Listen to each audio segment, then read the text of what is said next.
nothing wrong with your television set. Do not attempt to adjust the picture.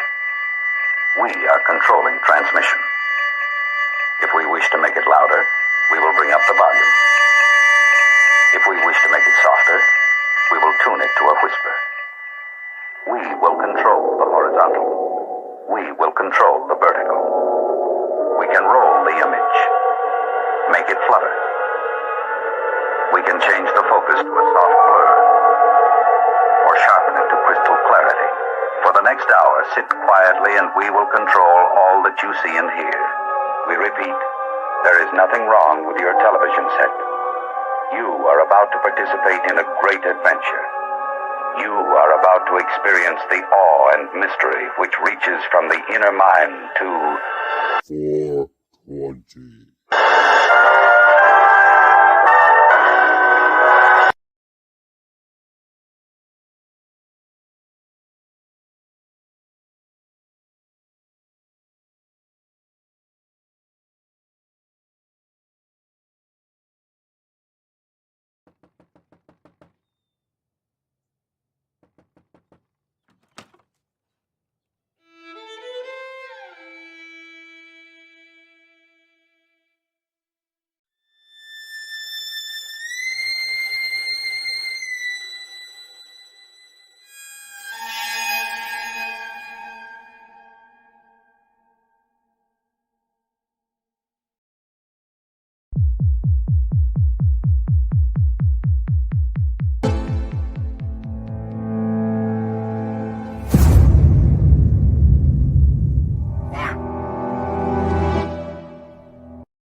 Ho, ho, ho.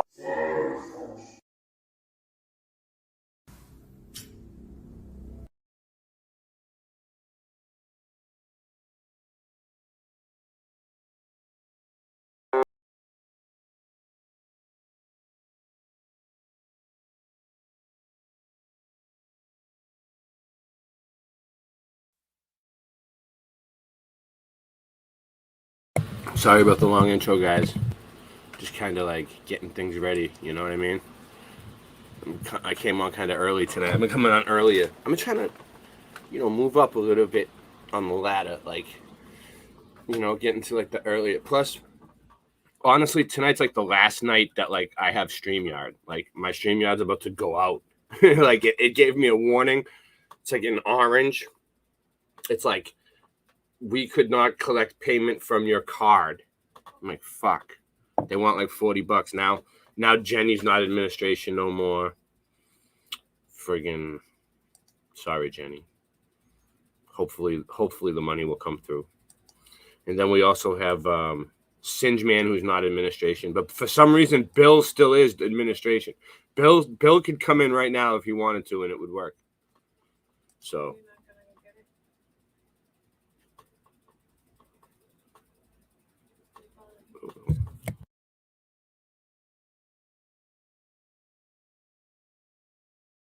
Yeah, so anyways, people are always trying to distract me. So tonight we have a good show, okay? Tonight we have a good show. I have a good show that I just pulled it out of my ass, okay? I completely pulled this show out of my ass. So, going on with the Mandela Flood. Let me see, let's find him. Where's he at? Remember this guy?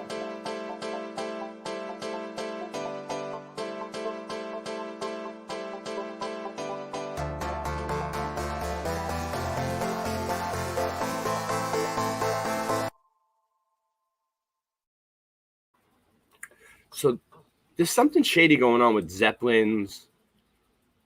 The word Zeppelin,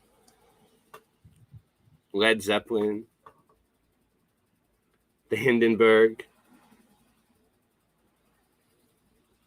just zeppelins and flying airships all together. So there's another field of my research that I've noticed goes along with all across all the different researchers, even flat Earth a little bit, and that's the airship, the air balloons. Man, they send satellites up on weather balloons, right? They've been using weather balloons for all kinds of shit. They took them away from us. The Empire State Building used to be a docking station for these things. Well, it was originally built to be a docking station, but it never was, maybe. I'm not sure. I forget. But anyway, Singe is here. 1, 2, 3, Singe Man. What do you know about zeppelins? Pop quiz, hot shot.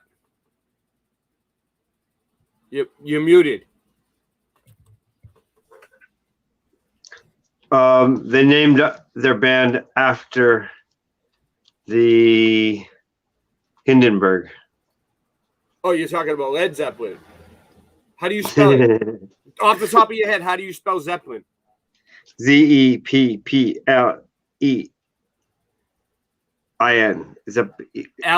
Wait, L-E-I. What did you say? Zeppelin. It's not like that no more. It's Z-E-P-E-L. And it changed. It was Z-P-L, Z-E-P-L. It changed like 6 times, dude. Zeppelin. Yeah, there's proof of it. I have it. I have all the residue. I have it all. Nice. This is gonna be a long ass motherfucking show. You motherfuckers better buckle the fuck up because we are about to blow your fucking mind. Singe Man, you better drink some coffee because you're gonna be falling asleep because you ain't gonna be able to make it through all this mud flood research that I got.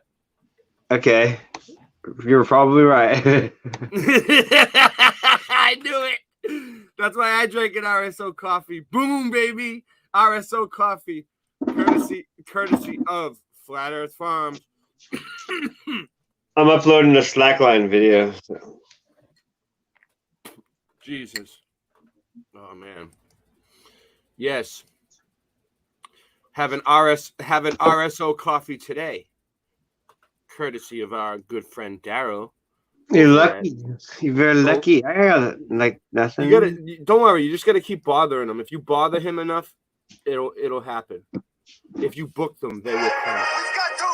We've got to get moving. We gotta stay loose, you know. Let it cool. Let the coolness get into our vertebrae.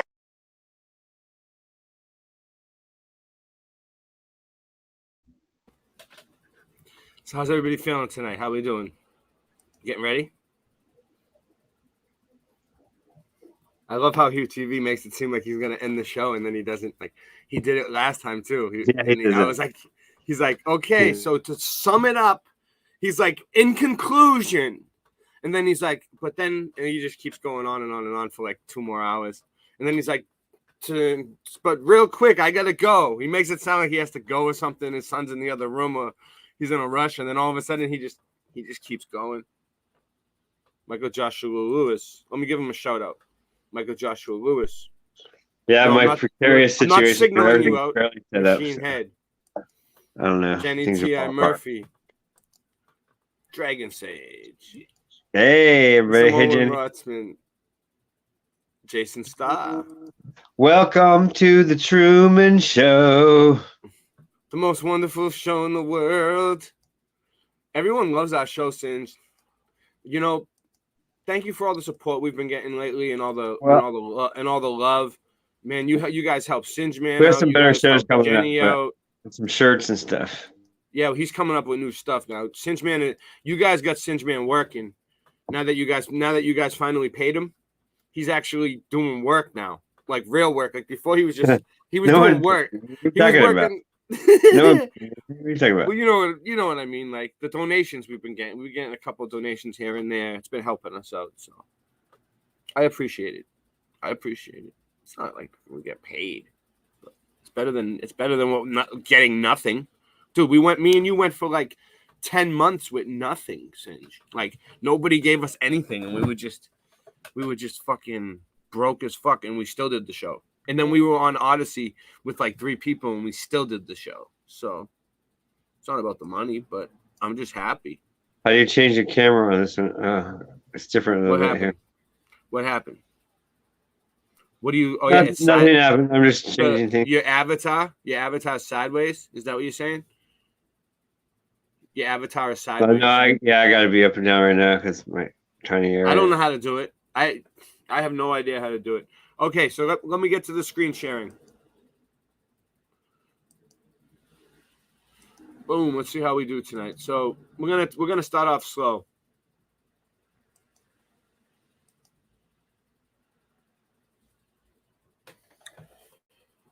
Let's see how this works out.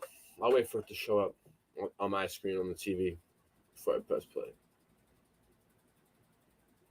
So slow. Yeah, here it goes. Okay.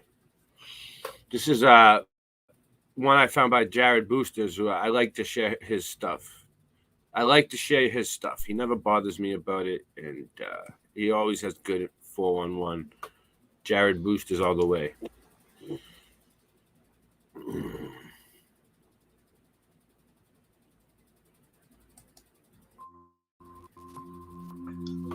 Tell me if you can hear it. Yes, I got my Jared Boosters. Oh yeah, you watch Jared Boosters a lot, don't you, Singe? Yeah, I just got them at CVS. They were free.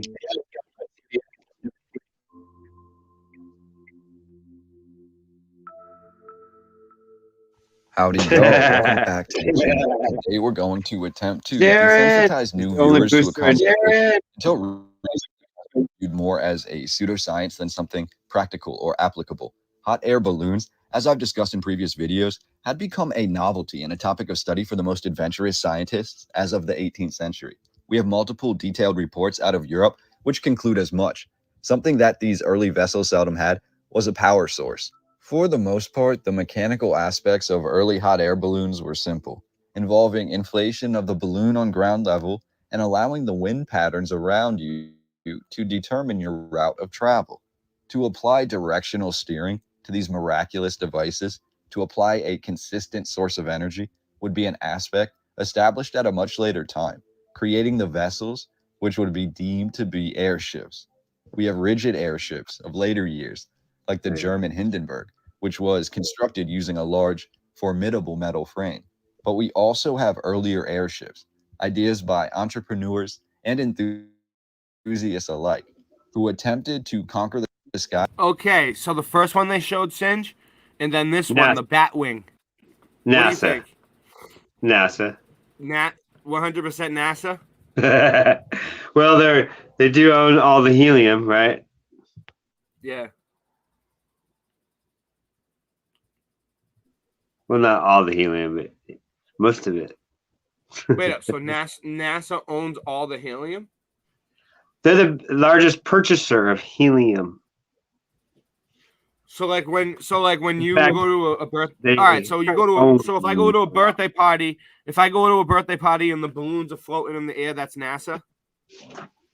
They probably pay NASA. Probably, I don't know. I have to check on that, but we'll have to fact check it. Largest purchaser. Makes sense. Back me up on that. Yeah, look into that real quick. All right, we'll keep going. Guys, with a wide variety of unique designs, we have a multitude of different style airships arising in the early 1900s. Those ingenious feats of craftsmanship, which were some of the first to apply directional navigation to the air. While these earliest of documented airships are truly a spectacle of the 20th century engineering, I'd like to peel back the proverbial page one step further and focus on the years of 1896 and 1897 specifically. In today's video, I'll be referencing Airship 1896, 1897, The Advent of Techno-Wizardry by Richie Cooley. This paper contains references to over a dozen other books, first-hand accounts, and a cornucopia of well-documented. No, Daryl, Patton, I did not watch Globebusters. Why? Did they say something about me on Globebusters or something? What's going on? I don't. Please tell me they didn't attack me on Globebusters. No, I didn't. I missed it. You know why? If it was on today, it's because I was sleeping, and I usually miss it. I don't know why. I never get a notification for it, and when I do, it's like too late. It's already over, and I don't have time to go back and watch like a 4-hour thing. I just don't have time anymore with this show and all this shit I do. I do not have time. I love Bob. I love Cammy. They're both very awesome people. Everybody that I know that has met them in real life has said that they're totally awesome. I've talked to people who have been to their houses, and they said that Bob and Cammy's house is really nice and that they're really awesome. So I know for real that they're good peoples. I'm always sleeping at that's like my bedtime. I'm awake at this time. Isn't that weird? Like my whole schedule is different. It's crazy, Daryl. Nationally published and well-criticized articles from 1896 and 1897.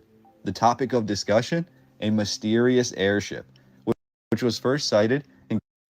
Another thing, too, about Bob is he's always been very helpful to me for some reason. I don't know why he's been so helpful to me, but anytime I have a question, anytime about flat Earth, like flat Earth related stuff, if I bring it to Bob, he usually takes the time to explain it because he knows that I'm not like trolling him. He knows that I'm like really asking him. He can tell the difference. I think if you troll him, he'll know. But if you ask him like an honest question, he usually gets back to you, or he'll show you a video or something.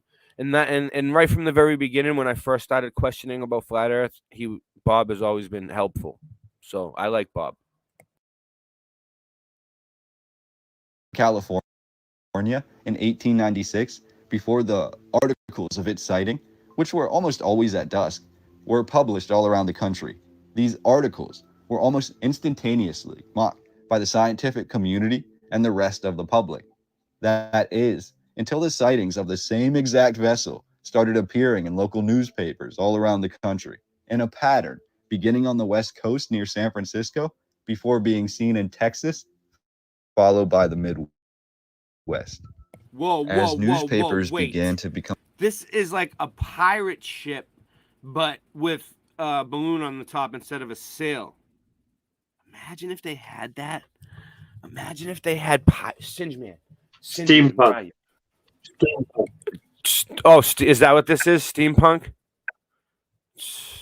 Jenny likes the steampunk shit. Yeah. Jenny and I love this steampunk shit. Oh, you like it too? I'm learning about it now. Cool. It's like science fiction with old worlds combined. It's pretty cool. So you're saying this is science fiction? This isn't real? This isn't real? Well, no, science fiction is real. Space Force uses the Star Trek logo. Change direction on a time and could essentially... Space Force. I got your Space Force flag on here. You can still talk about it if you want, I think. Hold on. We'll look at it later. We'll get to it. Speeds over 100 miles an hour, according to multiple resources. The real question around the country became, was this all a hoax? Was this a ruse? Or was this really an early airship invention? Possibly an ingenious design for which the inventor was apparently in hiding?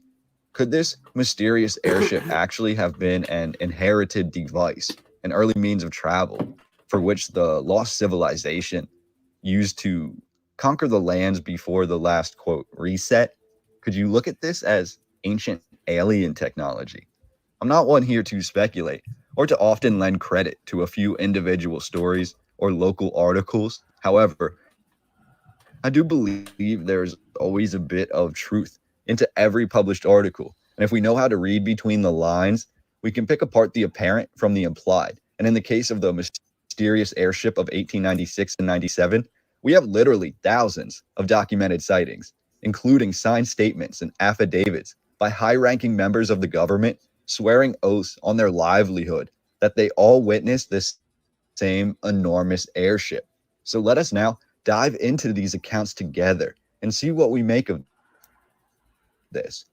The first accounts, which we will discuss here in a moment, of this massive airship occurred in the San Francisco Valley. So pay attention to the spelling of it, because some people spell it like Zeppelin.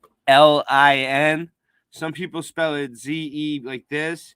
Some people, there's so many different spellings, and there's like this residue of Led Zeppelin albums shifting.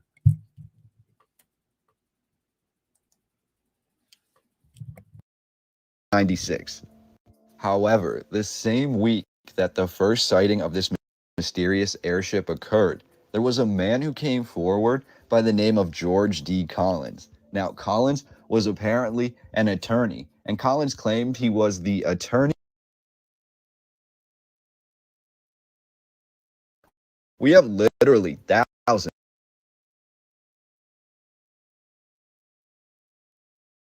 The first sighting of this mysterious airship occurred. There was a man who came in late 1896. There it is. However,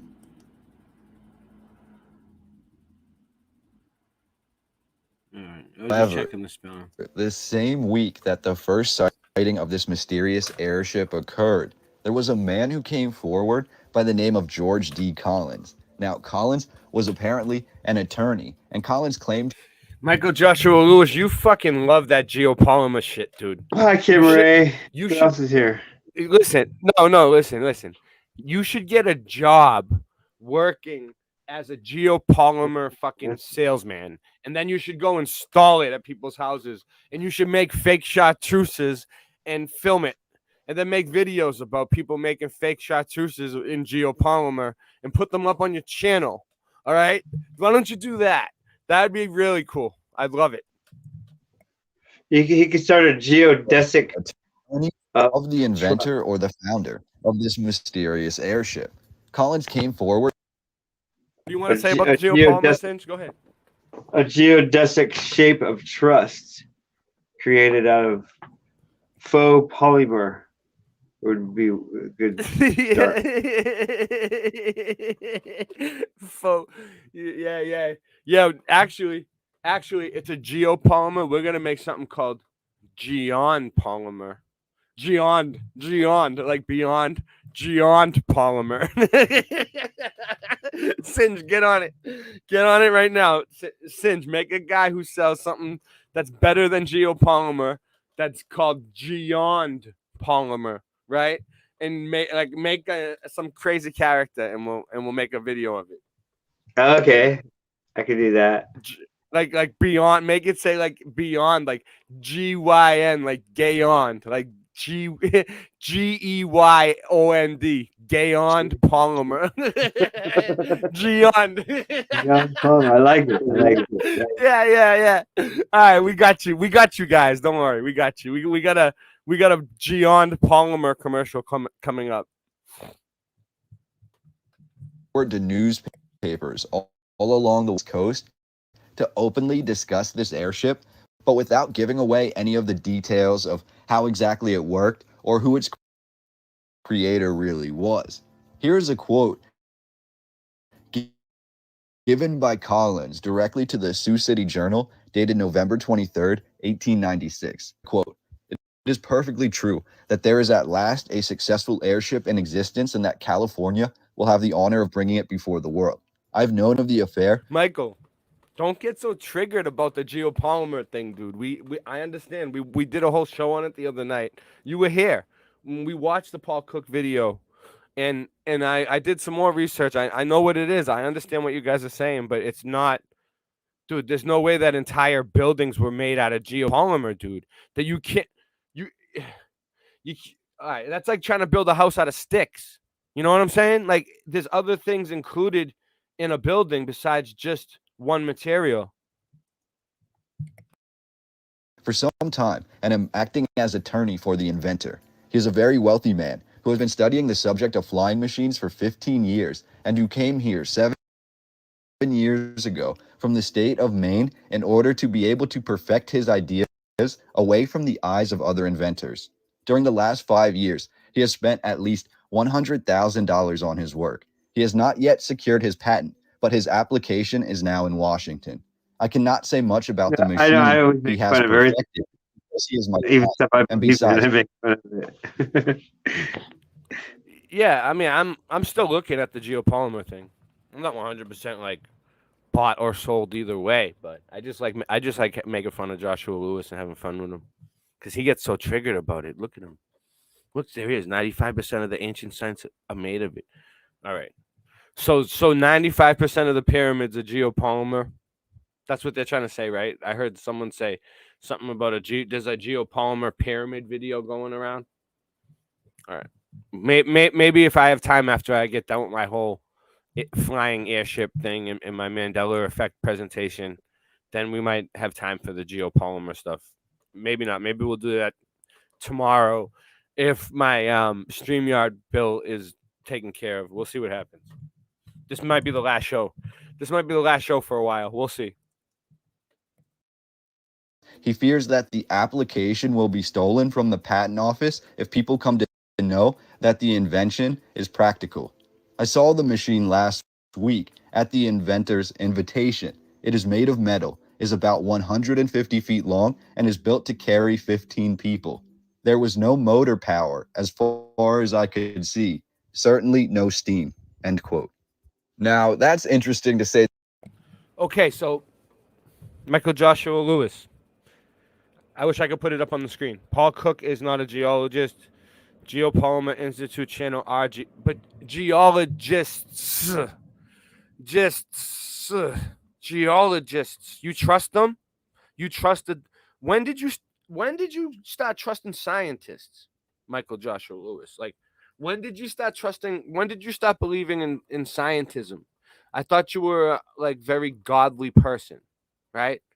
Because scientism is a religion. It's a religion with no God. Gravity is their God. And you know what else? The definition of hell is a place where there isn't any God. So I don't believe a word them fucking people say. I don't give a fuck what they show me, what kind of lab results they have, what fucking lab they sent their rocks to. They don't fucking they can't tell a piece of shit from a fucking dinosaur egg. You know what I'm saying? What's going on, Sins? What do you think? Would you trust a I'm just geologist? thinking that. Um, I just can't get Gian de Polymer out of my head. But what do you think about the geologist? Do you trust I him? think. Oh, geologists? No, Yeah. not the high levels. Just basic. On Yeah, in any low way level. at all? Low level? Low level. Well, obviously, because you have real science back. But no. Oh no, not on the ages of things and stuff like that. Yeah, no, not on No. the. So I wouldn't use geology to for anything in this because every theory that we look at, Michael Joshua Lewis Well, goes repeatable science. against geology, like the Repeatable meltology. science. That's the whole point. We're going against geology, baby. So maybe geopolymer is just the geologists trying to come in and fucking gatekeep and get us to stop looking at geopolymer and all this other bullshit because they want us to believe in their science. I mean, get us to stop looking at meltology, get us to stop looking at the mud flood. They want us looking at geopolymer because they're geologists, geopolymer, geology, geologists. It's all got the same word. They fucking want us to look at it because they don't want us to look at the meltology. They don't want us to look at the mud flood stuff. I don't know. I'm not saying that it's true. I'm just saying you got to be careful you don't get gatekeeped. The least. And after this, the same week, that's when these sightings started. Except the airship in all of these sightings wasn't traveling during the day. It wasn't traveling to be seen. The airship was traveling in darkness, basically moving at speeds that were unimaginable to the people of that time. The estimates that were published in different articles claimed the airship to be traveling well over 100 miles per hour. Some say 200 miles per hour. Some claim 250. And they say that it moved nearly silently. It would come to a complete stop in the middle of the air. It would be able to turn at 90-degree angles with these. And the ship is still described like the one originally by Collins, the lawyer, described as a long, almost hot dog shaped or tic tac shaped vessel. And this vessel appears to have little or no motor. Yet, in most of the accounts that were published, when this vessel zooms off, it doesn't seem to leave behind a cloud or dust or residue or sound. What's furthermore, as the sightings began to rise in the San Francisco Valley in November of 1896, that is when all these attorneys, like Collins, rise out of the woodwork to claim that they know the inventor of the airship. We also have an article that was published on Sunday, November 29th, 1896, in the San Francisco Call, in which a man by the name of William Henry Harrison Hart, who once ran for the state attorney general, claimed that he was also in cahoots with the mysterious airship inventor. In this article, Hart is quoted as saying, and I quote, "I have not seen it, the airship, personally, but have talked with the man who claims to be the inventor. I have spent several hours with him. He has shown me drawings and diagrams of his invention, and I am convinced that they are more." Michael Joshua Lewis. One more thing, real quick, and I'm not trying to be an asshole or anything, because I like you. You seem really interested in this geopolymer stuff, right? So I say, why don't you run with it? Why don't you make a whole channel called like the Michael Joshua Lewis Geopolymer channel, right?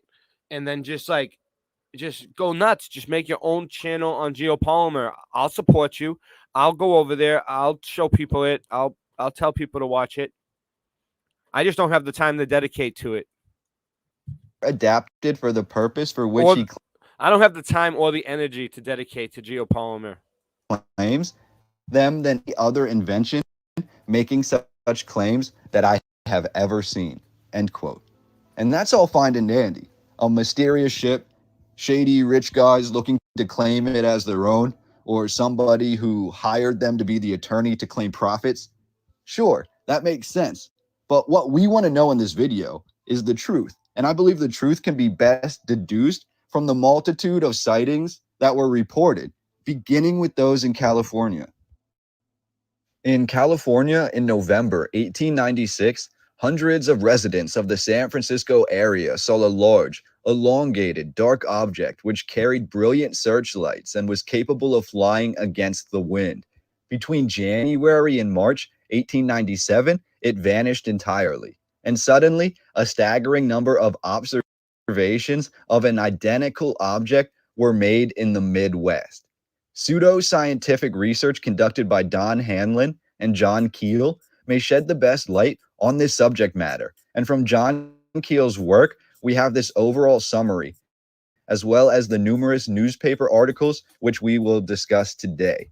And I quote, "Working purely from newspaper accounts is not easy, particularly because the standards of journalism in 1897 left much to be desired. But we weeded out 126 accounts that seemed reliable, named witnesses, and appeared to be responsibly written. All of these sample cases were reported in April 1897 and came from 14 different states. Actually, the spring flat began in March in several states and tapered off in May. There were mass sightings in Omaha, Nebraska in March, and in April, an airship passed directly over Chicago, Illinois, and was reportedly. You know what? You know what's really weird, Singe Man? Where you at? All right. So people always think that I'm crazy because I have like crazy stories that happen to me about things like this in real life, like things that when I show these things on here. Okay. So one day, I told you how I live near the airport, right, Singe? You listening? I want your opinion on something. Yeah, I'm listening. Okay. So I told you how I live near the airport, right? And I told you how like I'm always in the flight path and the planes go right over my house, right? Well, when my son was like 2 years old, 2.5, 3 years old, like when he was a little bit younger, he was really into the airplanes going by, and he'd always be like, Dada, look, and he'd make me look at every plane. So we would sit there and we'd watch like all these planes go by, right? So one day I heard this plane go by. It sounded like a lawnmower engine, right? And it wasn't a drone. It looked kind of something like this, right? But it fucking had like a I don't know, some sort of satellite on it. Like it was like it almost looked like it was Google, right? That there was no humans on it at all, or maybe they, and they were like mapping the area for Google Earth or something, because they were flying real low, they were going by like real slow, like they had some sort of equipment on there, and it looked like an old wooden plane, like, but it wasn't. It was an old wooden plane, like the wings and stuff, were like an old like kind of something like this, but wooden, but the middle had like all tech on it and shit. Isn't that weird? It went by so quick I couldn't get a picture. It had like satellite equipment. It looked like. I don't know. Time machine. That's weird. It was going towards the airport, and it was like skimming the area like real slow. Like it was. What's been a drone? What year was it? It was an old. It was like an old plane that they remodeled to friggin' make. What year was it? You spotted it. It was like a few years ago. Did you hear that motor? That car? Yeah, I did. That's like all the time. That was quiet. That was a quiet one. That's how it is here too. People drive roadsters around here. Yeah. You seem like you're adapting all right though. Let's do this. Viewed by thousands. A few days before that sighting, on April 9th, the Chicago papers had carried articles ridiculing the reports that were coming in from other sections of the country. Maybe the bearded inventor decided to put on a show for the skeptical Chicagoans. On the night of Saturday, April 17th, 1897 alone, there were reported sightings in 7 scattered towns and cities in Michigan. That same night, 12 towns in Texas, far, far from Michigan, also had sightings, as did Waterloo, Iowa, and St. Louis, Missouri. There were hundreds, if not thousands, of people involved in some of these sightings. We cannot dismiss them all, nor can we explain them. End quote.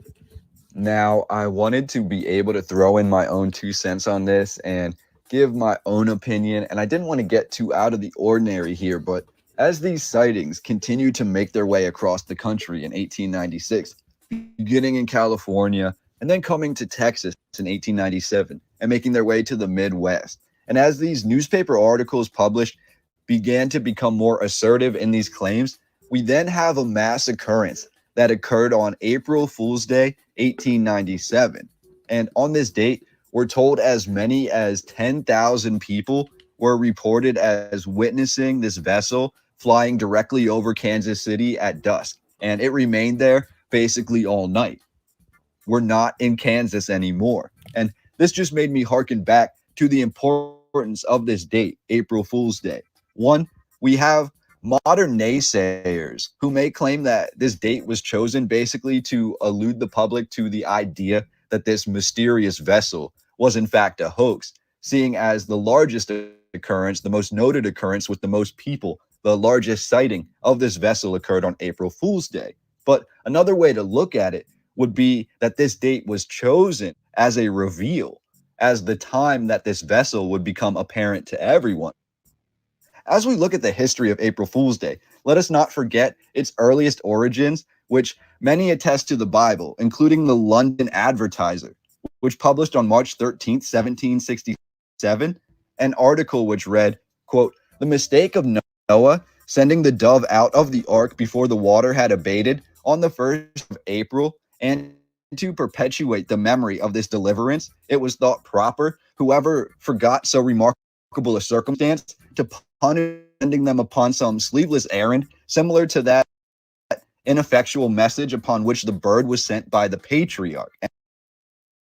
End quote. Now, imagine if this airship, metaphorically speaking, was like the dove. This vessel was sent out by some civilization to test the waters of Earth, to see if Earth was ready for this technology.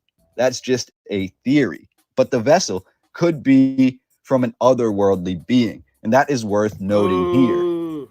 As we dive into these accounts further and begin to read the accounts from the Midwest in 1897, we have many of them that read as follows, and I quote, "In total, there were approximately 150 sightings in roughly 20 states. Then, in April of 1897, just as suddenly as they had started, the sightings came to an abrupt stop.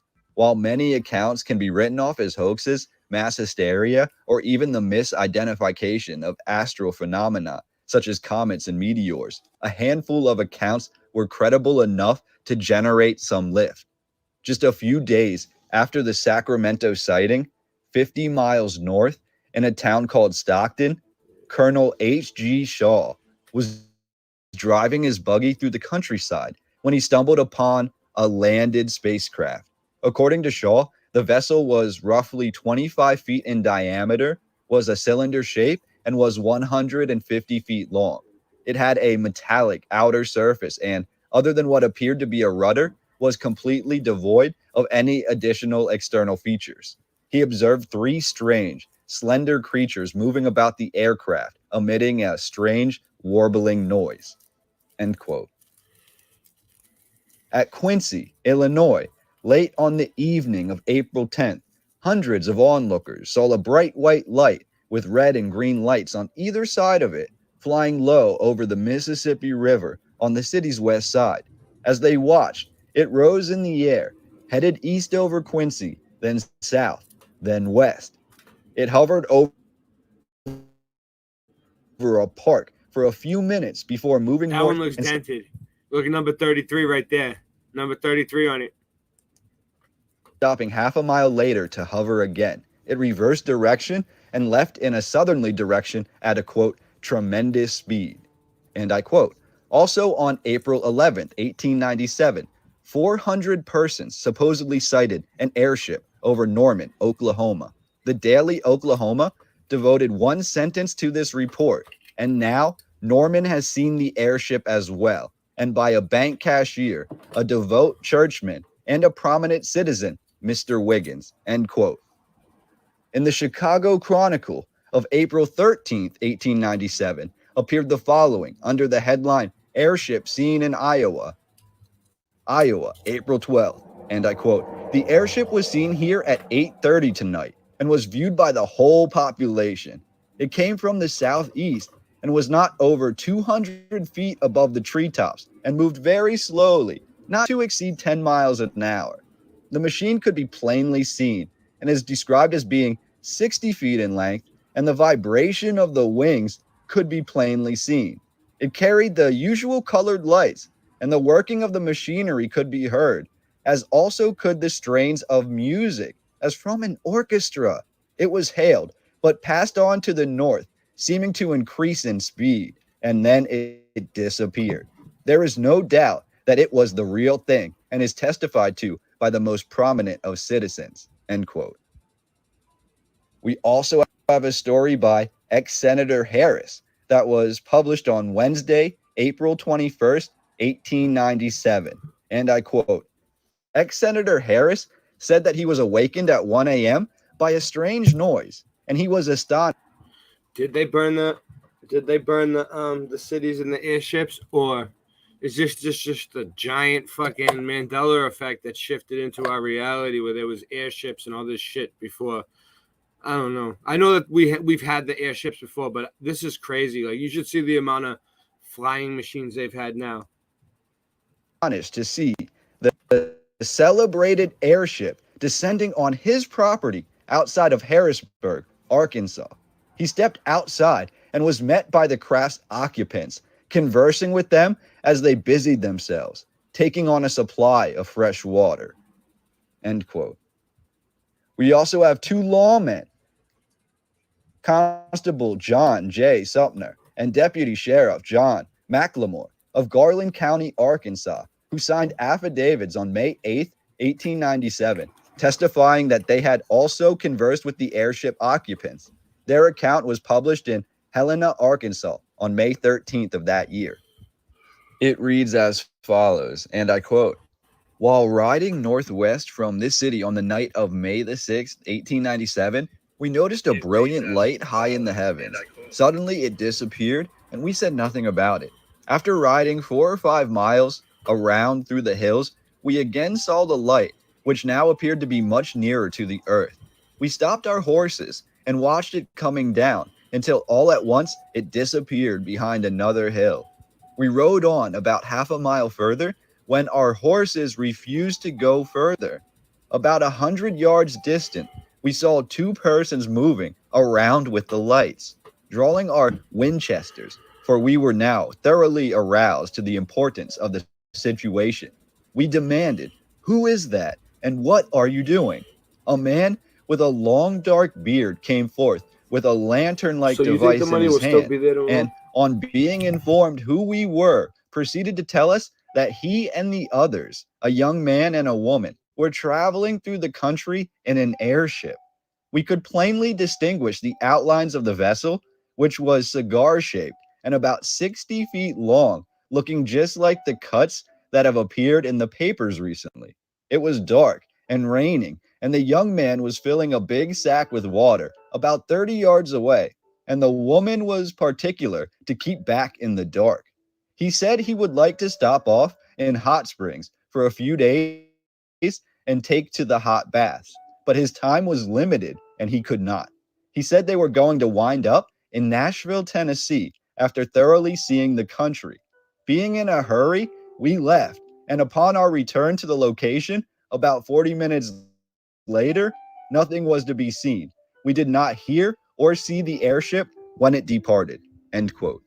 And while that is interesting, the most embellished sighting of them all comes to us from Dallas, Texas, and the April 19th, 1897 Dallas Morning News, which published the account of a Judge Love who resided in that area. In an article titled "A Judge Sees It," Judge Love tells of his conversation with the airship crew, which he came across while on a fishing trip. And I quote, "The judge offered a common description of the craft, adding it was capable of a speed of 250 miles an hour, before recounting what he was told by the 5 weirdly dressed men. We live in the regions of the North Pole. Contrary to the general belief, there is a large body of land beyond the polar seas containing about 250 square miles of territory. The first time this land was visited by human beings, so far as we know, was when the 10 tribes of Israel found their way here after the captivity and dispersion of the Jews. Look at that. According to tradition, they were That's how they used to dock up. They used to pull up to these things and just boop, like that. attempting to cross Bering Straits and were carried by a floating iceberg and landed on the shores of North Pole land. The climate there, while at the time cold, was prevented from being uninhabitable by the influence of the Gulf Stream, which, after flowing for hundreds of miles, many fathoms under the surface of the sea in that region, came to the surface and flows entirely around the continent of the North Pole land. You wonder how I speak English? Well, the polar expedition of Sir Hugh Willoughby in 1553, who, with his crew, was supposed to have been lost, as a matter of fact, succeeded in reaching the North Pole land. The ship had been so wrecked and broken up by the voyage that Sir Willoughby and his crew were unwilling to risk a return trip. Therefore, they remained with us at North Pole land. End quote. So that's about as out there as it gets. We basically have claims being made here that people were attempting to speak to this vessel, not when they were in large cities and it was flying overhead, but when they were in small groups in the wilderness and they would encounter this vessel. People were... See that shit? So the vessel would fly up to small groups of them in the wilderness, dude. Look, Singe. It would fly right up to them and they would talk to the people right out the window. Cool.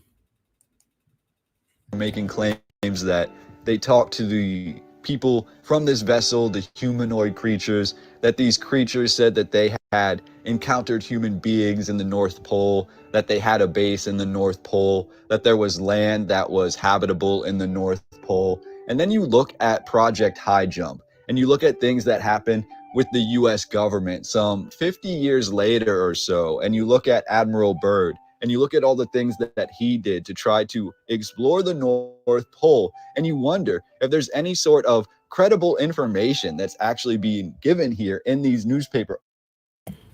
Kim Ray, did you watch the thing we did on V2K Voice to Skull?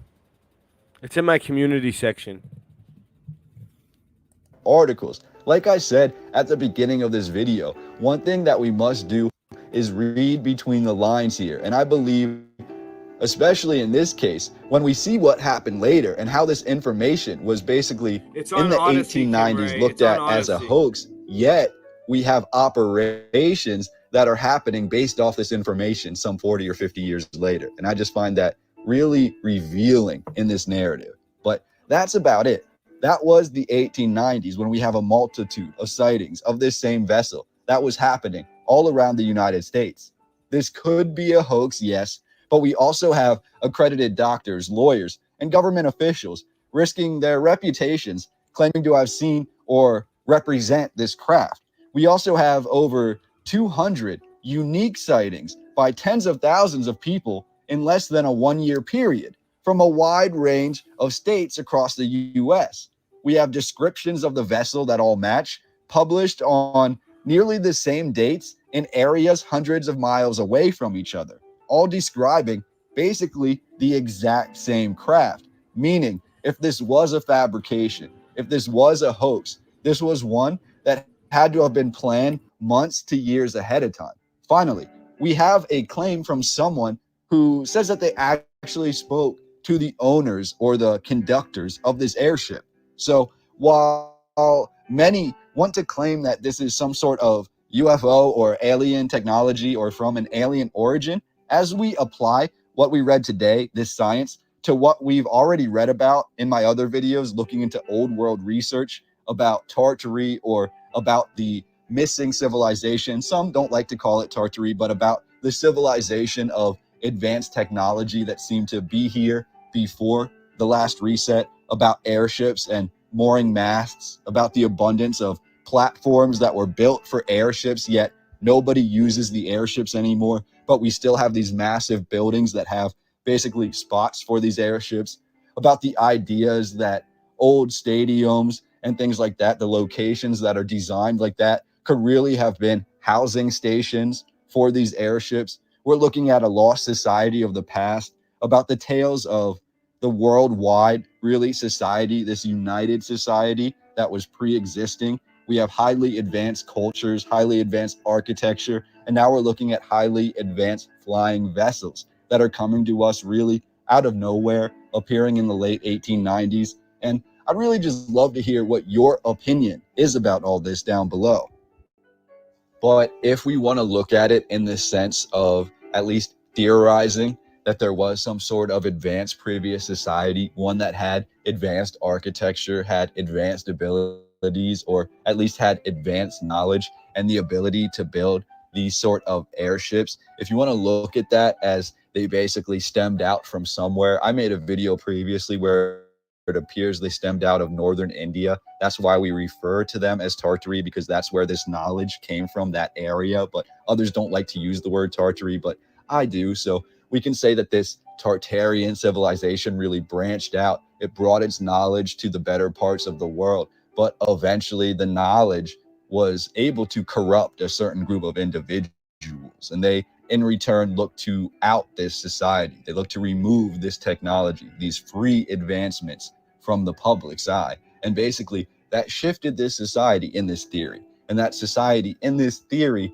then traveled across the sea, across the Atlantic, and ended up in America. Now, I can't give you an exact timeline for this because, again, this is all a theory, and time is really of the essence in this discussion, in the fact of we can't really match things up perfectly with the timeline. But according to this theory, we can say that they left Europe at some point and they settled in the Americas, at which point they kind of thrived in the Americas. That's where we get all of the, quote, Native American and indigenous structures that are so magnificent that the indigenous people themselves have tales for, because they can't explain how these mounds and these other epic features were built. But I digress. Basically, at some point, the Europeans then made their way to America. They made their way to the East Coast. So at that point, that's when the ancient mound builders, these other people that were probably leftovers from the pre-reset civilization, that's when they themselves moved west in America. That's when they crossed the mountain ranges,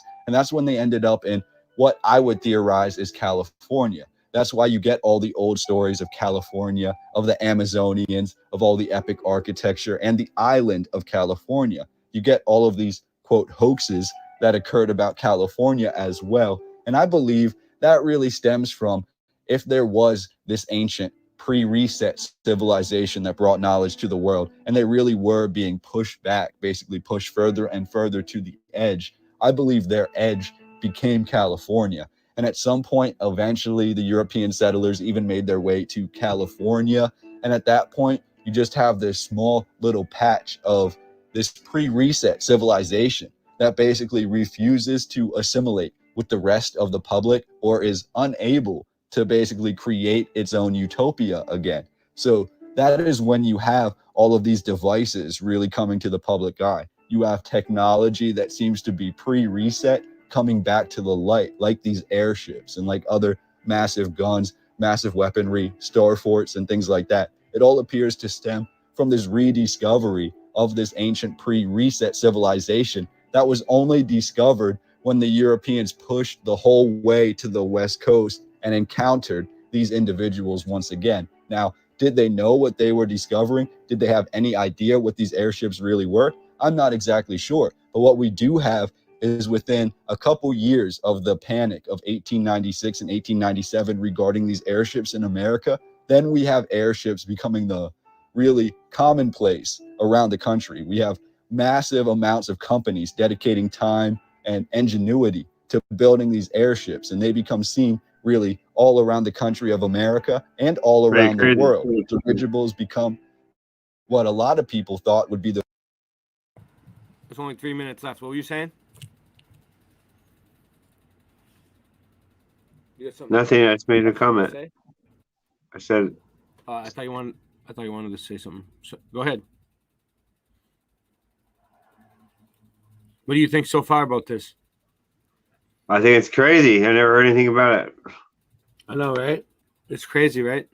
I mean, I've heard about zeppelins, but I never heard about And yet, within 30 to 40 years of that happening, we have the Hindenburg disaster, and then we have the use of airships basically being erased from history. And a lot of it appears to have been covered over purposefully. We don't hear a lot about airships anymore, and I think there's a reason for that. And I think this whole panic of 1896 and 97 is a good place to start when we look into the esoteric research regarding these airships. What's really strange here is, when the initial 1896 and 1897 airship craze began to die off, which it did very rapidly in 1897, it was almost entirely forgotten about, and it seems like it was forgotten about almost instantly.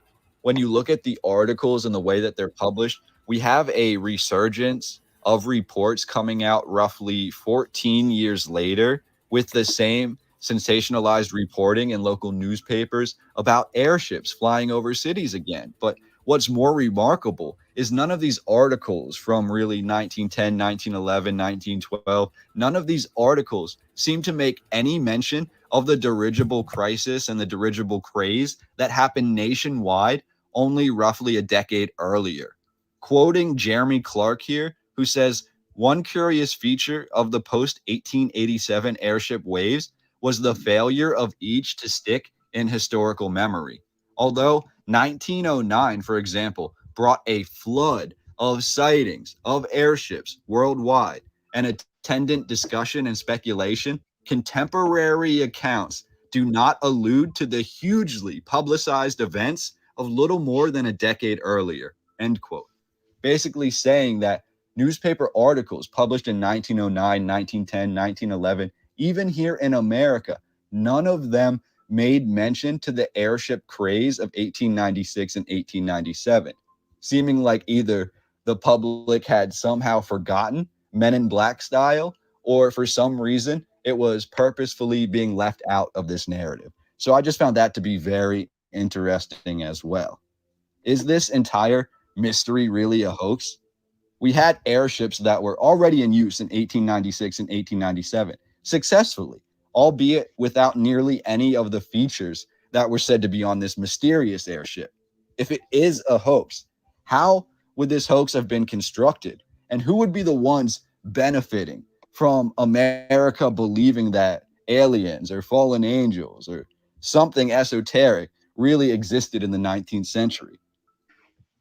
What we do know is after some time, air travel really did become possible. Real airships, real advanced ones were created, which eventually led to all sorts of other advancements in aeronautical technologies. The airship of 1896, whether it was a hoax or not, seems to have been the linchpin to start all of this. So I just want to know, what do you think down below? Let me know in the comments. And if you'd like to support my channel, you can do so. So there you go. Hold on 1 second. So that was just a little history. You know, the mudfoot stuff, takes a little while to get through, but it's a little slow, but we're starting off slow here. I can tell Singeman's a little on edge there. So what we're going to need to do is we're going to need to take a break. I need to use the bathroom. I need to get a drink. I need to do a few things. So we're going to take a quick break, and then we're going to come back with some more stuff on airships, and then we're going to get into the Mandela effect stuff at the end. So whatever, that's the way it's going to go. That's the game plan. That's what I plan on doing. So I mean, it's up to you guys if you want to stay. There's 12 people here. Let me give the chat a shout out. We have Dragon Sage. We have Kim Ray, Michael Joshua, Machine Head, Jenny T.I. Murphy, Samoan Watchman, Jason Starr, Bill Miller. Hi, Kim Ray. Yep. They're all here. All right, cool.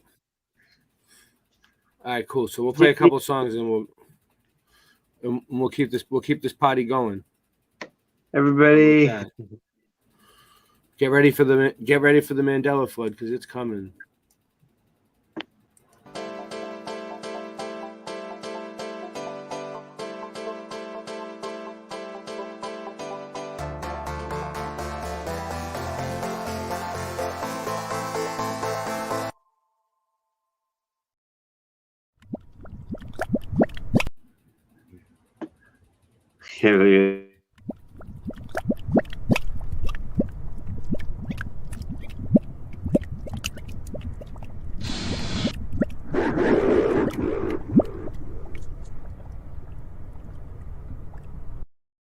What's the matter?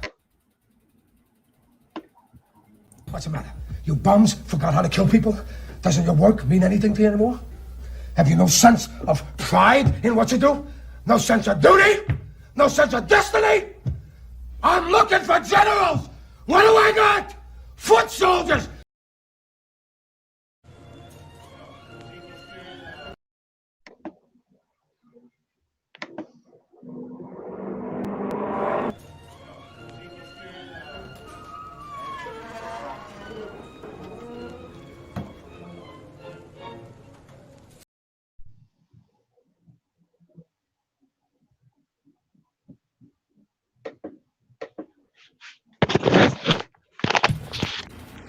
One of those two songs got our stream cut.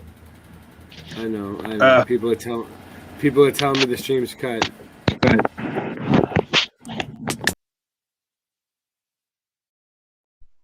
What's up, Sanj?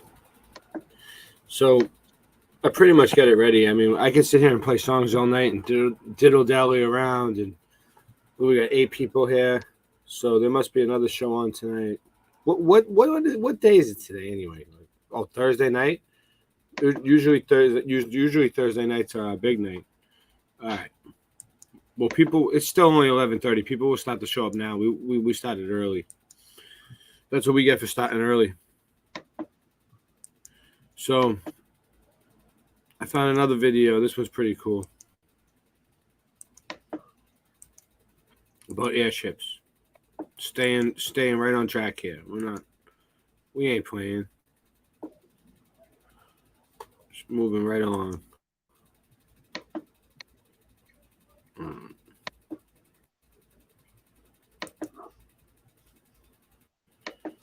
Let's see how it goes.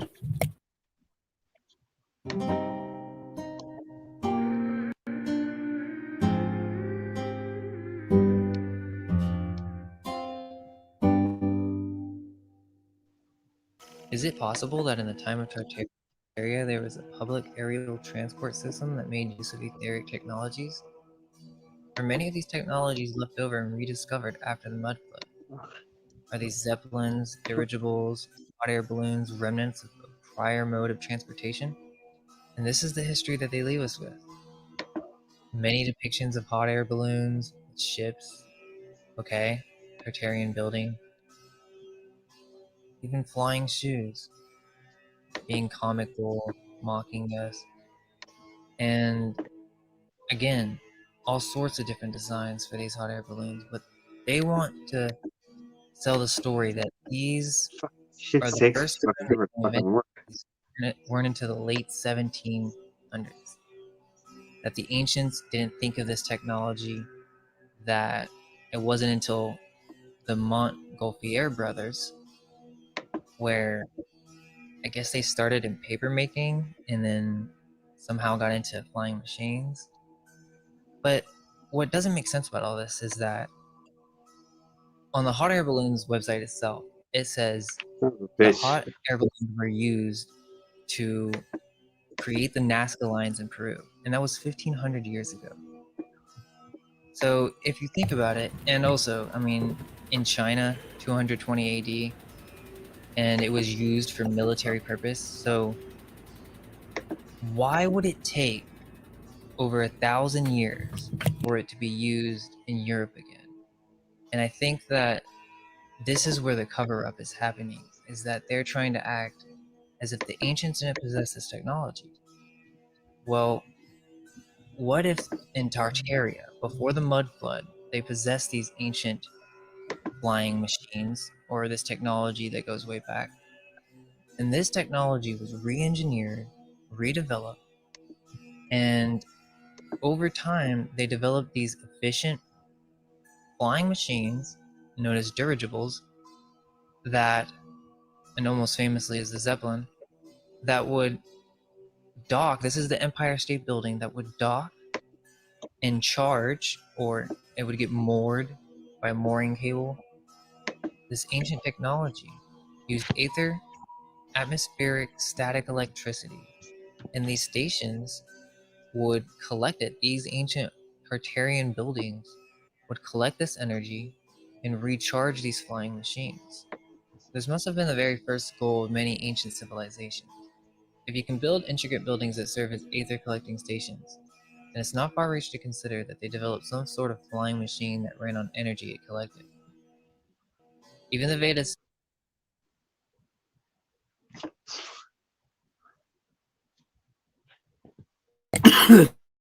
It's a trip. It's gonna be.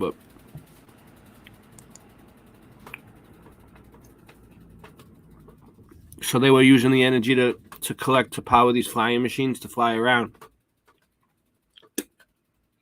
Even the Vedas speak of advanced flying machines of the past. Many ancient cartographic maps are extremely accurate even to this day. Is it possible, just as with the Nazca lines, that the ancients figured out how to create aerostats or flying vehicles that could move slow enough in order to see and record land masses from a high altitude? 300 to 500 years ago, there was an advanced civilization that we don't learn about in history. Our entire timeline has been completely convoluted by our current controllers. We don't know exactly what happened to the civilization. Did they disappear after some sort of cataclysm? There seems to have been a comet involved somehow, and we've gone over some theories in other Tartaria Explained videos, but It's possible that there was a global aerial system that connected these civilizations, and this knowledge has been suppressed from history books. Old world cities such as New York, Paris, Belgium, Rome, and even San Francisco. Just one thing I don't agree with. He said it's possible there is a global system.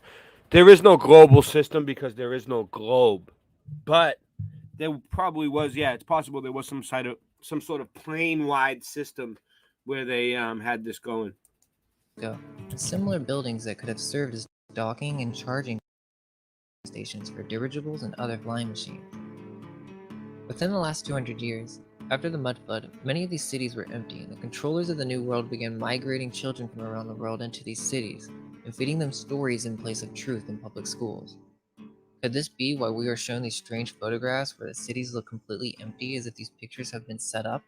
And why was there such an abundance of orphan trains in those days? This is the time after the mud flood, where we found these cities and we found the leftover technology that this advanced civilization left over. Did you guys see that last building? Well, let's see if I can get back to it without causing a ruckus. Found these cities, became familiar with the technology, and began to re-engineer it, such as electricity and air travel. In old photos of the exhibitions of the world, you can see some of these technologies. These crystal palaces could have served as aerial transport centers in the past. The height and length of these buildings, many of them train stations, are just unreasonably high to house solely a mode of transportation that is so low to the ground. I've seen a couple videos talk about the vanilla skies. My take is, we can assume that the builders of these architectures are also the ones who mastered electricity and flight. This advanced civilization was pre-mudflood. If you've seen the pictures of the Zeppelin attached to the Empire State Building, you can clearly see that there's a transport system where passengers are exiting from within the blimp, not from the cabin below. I mean, just check out what it was like. Within one of these, they were much more spacious, and sure, they may have been slightly slower, but these were much more cost-effective. It's said that Zeppelins used helium for flight and had diesel engines that could burn coal. But what if these machines were also designed to charge with atmospheric aether energy that has been collected through one of these docking stations, a metallic tower? Maybe they used some sort of static electricity in order to levitate the balloon. The name aerostat seems to support this theory, as the balloons themselves were not static. The common answer is, aerostats are so named because they use aerostatic lift, which is a buoyant force that does not require movement through the surrounding air mass. But I can't help but wonder, these flying machines and other technologies of this time pose a threat to the ruling class, and we have the story of the robber barons, these wealthy industrial families that shaped our society for their own profit.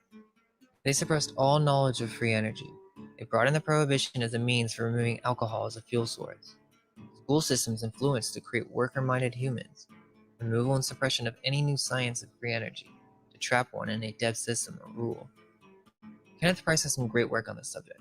The oil industry purposely seek to destroy all modes of efficient and cheap travel, redesigned our roads, engines, and vehicles to rely on their petroleum products, creating a monopoly on the fuel industry through unfair business practices, not only through propaganda and false attacks, but through capitalizing off of natural resources. The electric Wrecker engine was far superior to any gas engine at the time in the 1900s.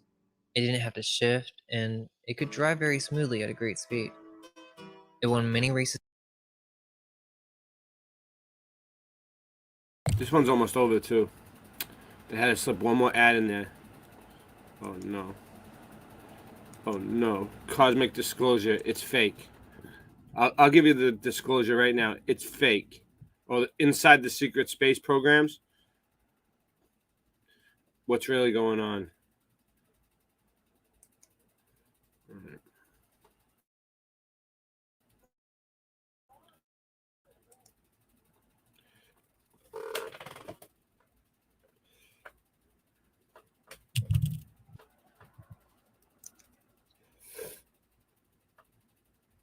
It won many races for its time, and just What's imagine up, Johnny? if they just kept at it and continued to develop these engines.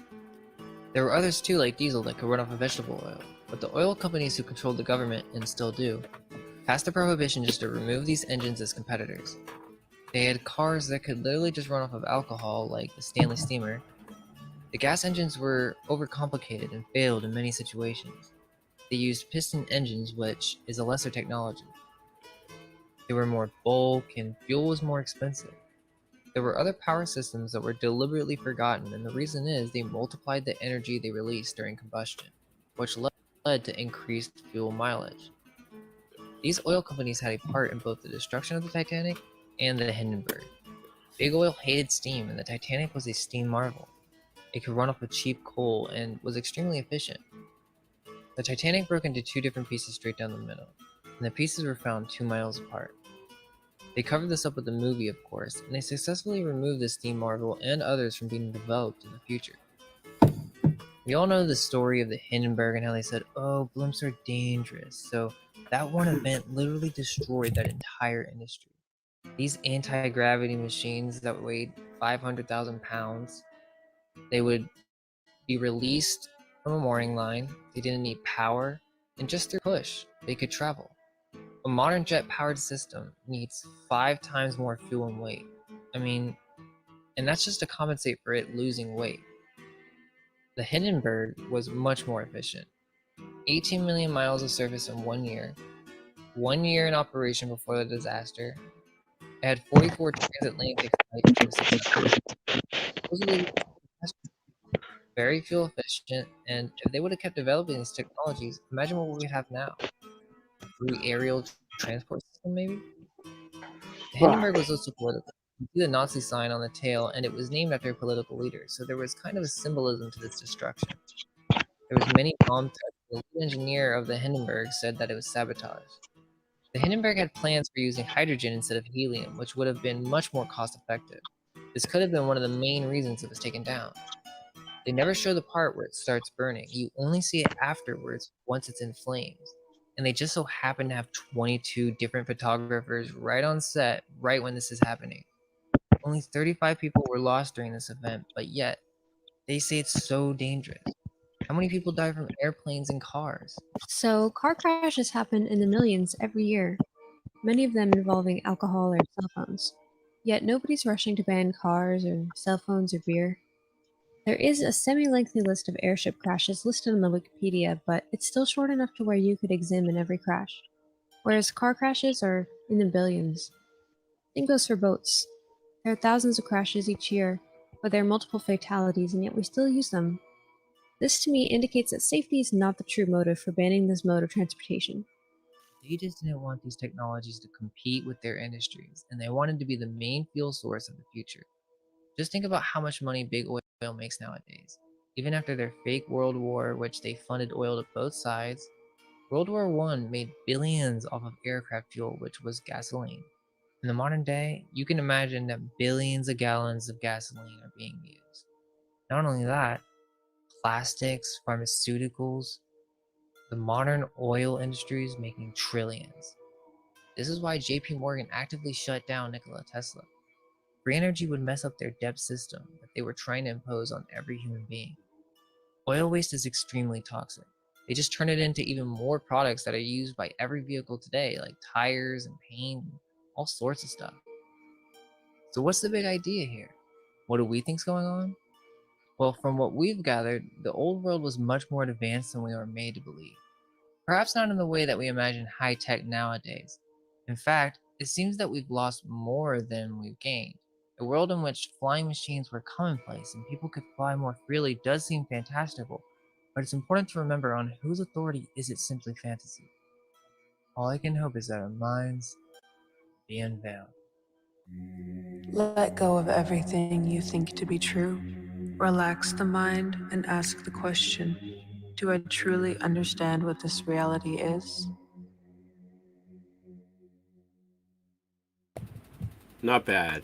Not bad. Not bad, mind unveiled.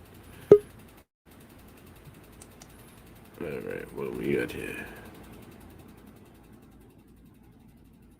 Another singe. Okay. What's up, Singe man? How you doing? So we have come to the conclusion of what's up, John Cayley, Logan Roth. Well, yeah, we're just watching a few things. We're about to get into the Mandela effect stuff now. So, you know, the Mandela flood. I want to show you guys some cool stuff. So the Zeppelin is just kind of like it's under everybody's radar. Like it's under the mud flood research. It's under the I'm gonna play a song. You guys will see. You guys will see. Give me a sec. Gotta get it together. Gotta get my life together. I gotta get my shit together. Man. Come on. Where's that? There it is.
Y'all ain't really fucking seeing y'all affected, but now you got got 6 holes in your fucking face, man. What has you been sleeping? No one is mistaken me for logically frustrated, cause now I know that there's always been 6 people seated in the JFK assassination. But of course all the bets know let's go where it went. Logically frosty, he shouldn't be like this. Honestly, he should be cold as shit. Why does he need a scarf and what's the point of it? Be careful what you wish for in the Matrix glitch. Where I'm fucking from, it wasn't like this, but at least it's nice to know I'm not alone in ships. When Mandela affected, don't know where the tech goes.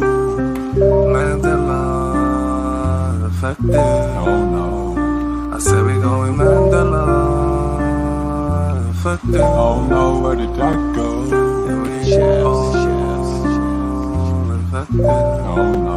I said These shifty bastards, your wrists are tethered as your pulses under your thumb no longer centered. You're shrinking factor here and after. Not even talking that quick, it's just the time is moving faster. You're lost in the facts since reality's hack, bitch. Like summoning demons with these dancing tactics, like Sam psychiatric, blending semantics, losing your stars and stripes as the demons demanded. Running in circles, but to whose advantage? It's the signs from the creators while on Satan's sandwich. No longer get scared from Ricky Ricardo's laughter. In fact, I slap a bitch just to hear someone in the chatter, like someone in a bar quoting it like it matters. Cause this isn't my home, it's a slain disaster.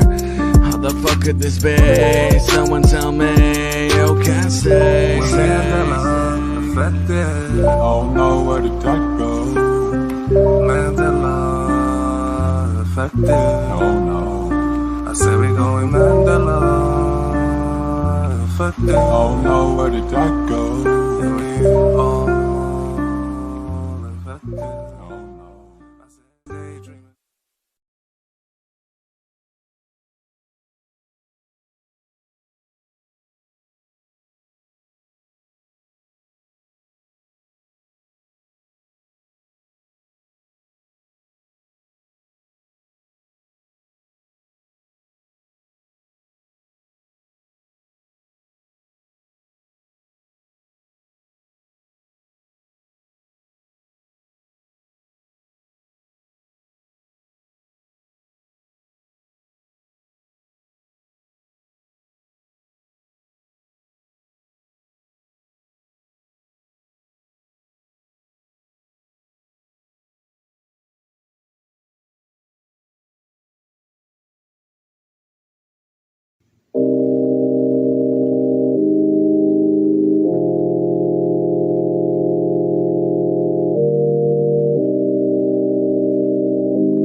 It's weird, yeah. I've heard somebody else tell a story about it.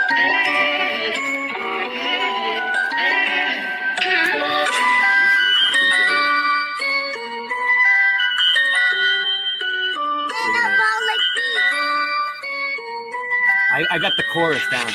It's the Mandela effect. We're shifting again. It's the Mandela effect. Everything's different again. You know? So, yeah, ready? I started looking at the Mandela effect. It blew my mind. The shit wasn't correct. Trying to figure out just how it connects and what the fuck I was gonna do next. It's the Mandela effect. We're shifting again. The Monopoly man. Monocle is missing again. I think they even got to the Michelin man. In the Statue of Liberty, it keeps switching the hand.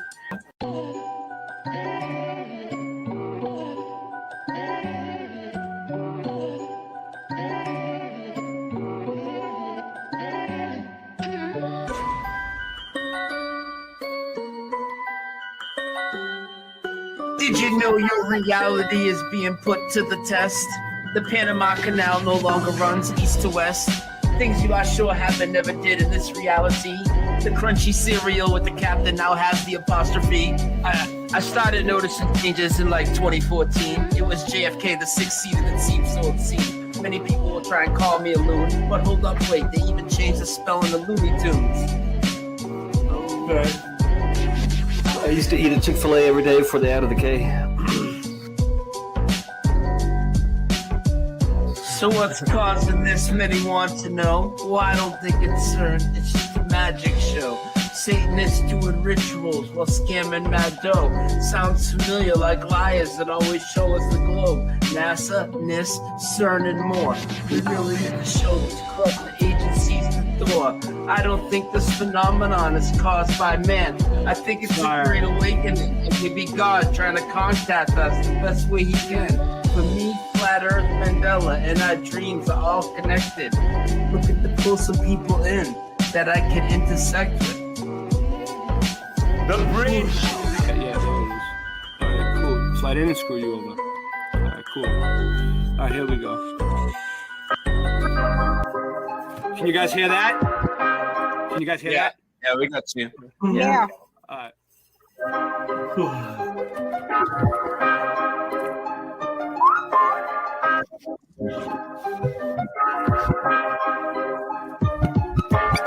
Earth is flat.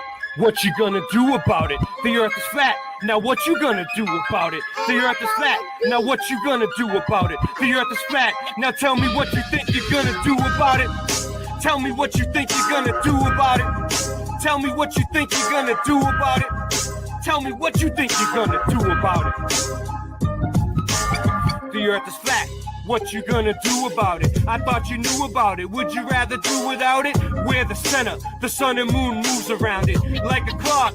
Can you hit a moving target with a rocket? I'm not hard to get along with. Just take a bong hit. Do you serve up any content? The stars are constant. You want a conversation for it? It makes me vomit. We never do get hit by comments. You want it.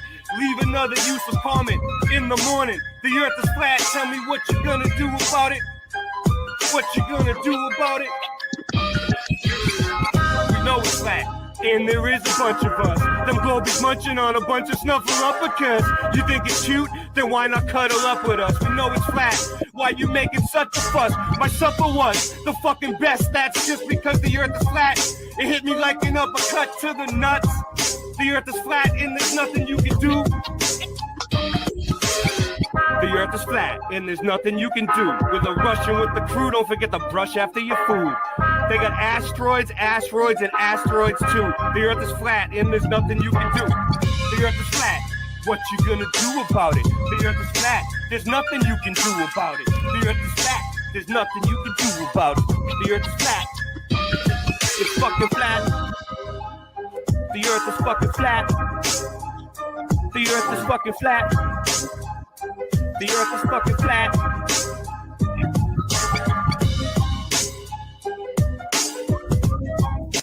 How did the voice Very good, bravo.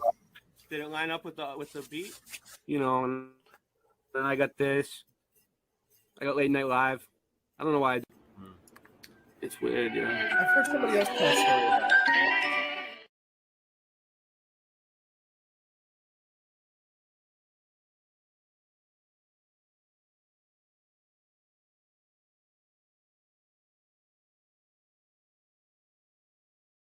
All right.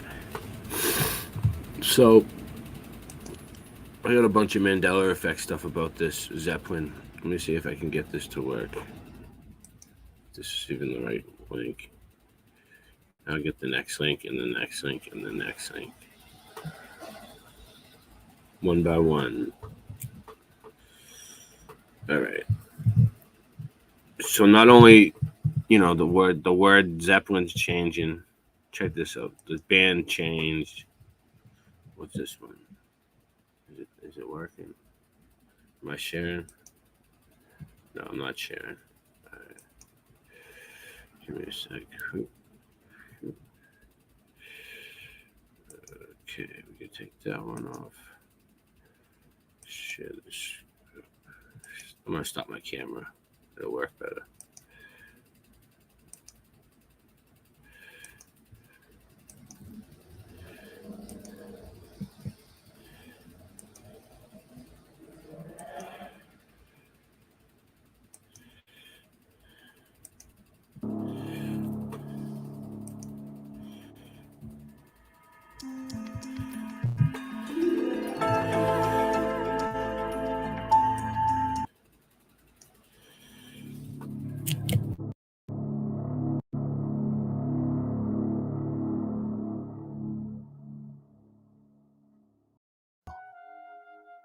Many of you know they were Zeppelin, Zeppelin for me.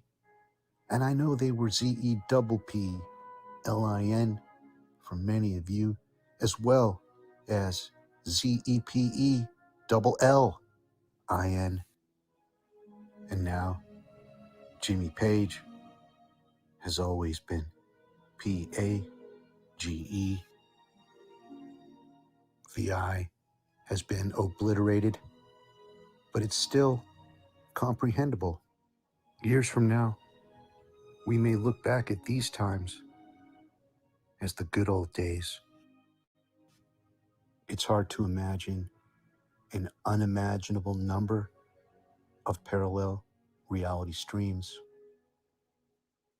But if there are an unimaginable number of them, then there must be streams where Jimmy Page didn't exist at all,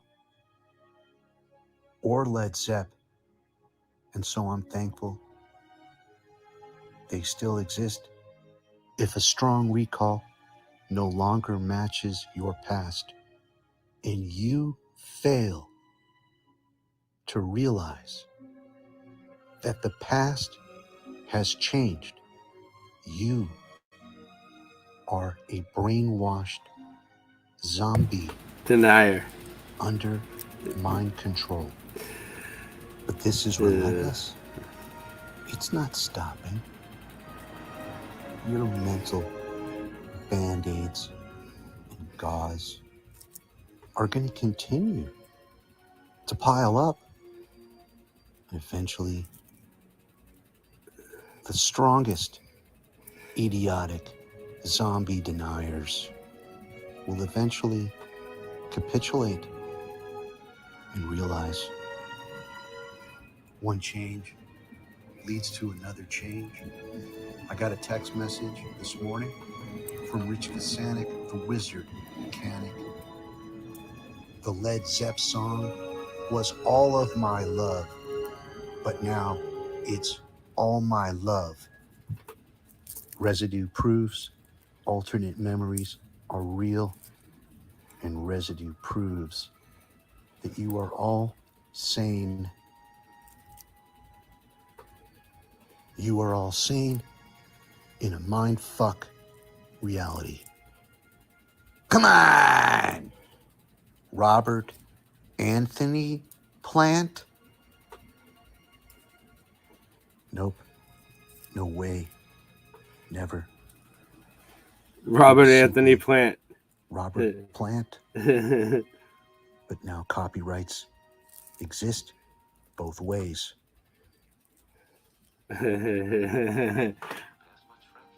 Nuts.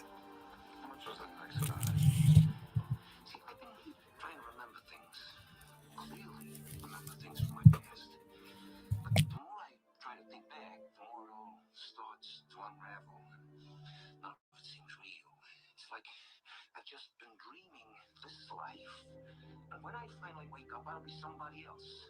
Somebody totally different.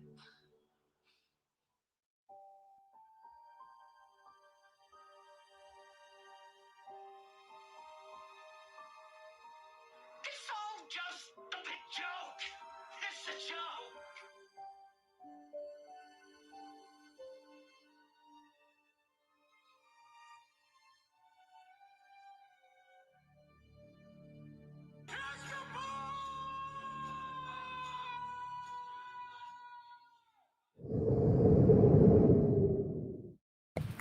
Alright, so hold on 1 second. Alright, let's see what I got next. Should I just do it this way? I might have to just do it this way, man. I might have to do a little quick digging because having to click all these links is just a pain in the ass. Alright.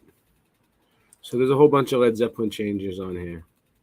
This guy, Recall Vector, has been taking care of the Led Zeppelin changes. He's noticed a lot of them. There's a whole bunch of changes on here, but where's the Led Zeppelin ones? There was a brand new one today, but I want to start with the old ones.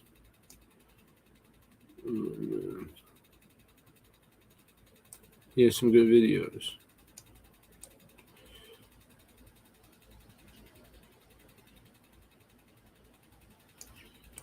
Give me a sec. Bear with me.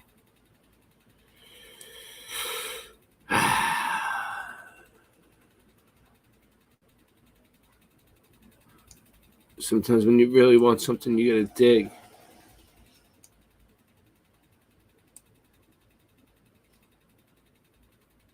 Yeah, it was past this.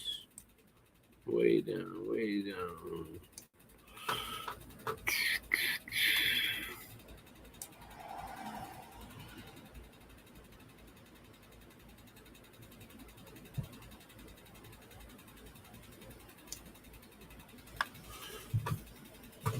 Mm-hmm.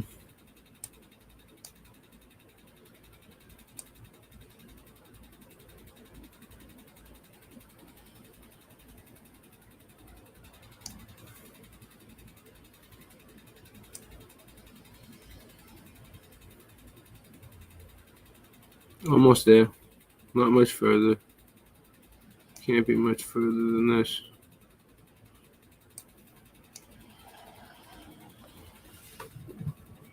See all these different changes? There's so many of them. I'm going for days, but the Led Zeppelin one. Rubber plant looks different.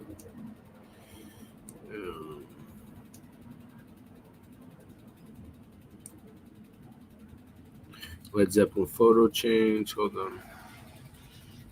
It's a different one.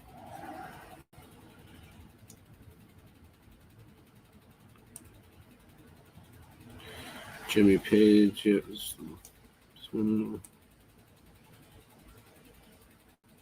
Right here. This is what I wanted. All right.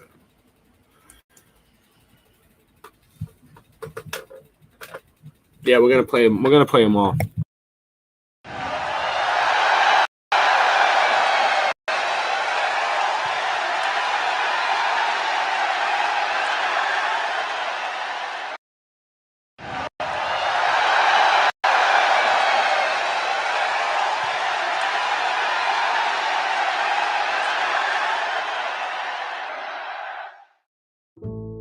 I hate the Mandela effect.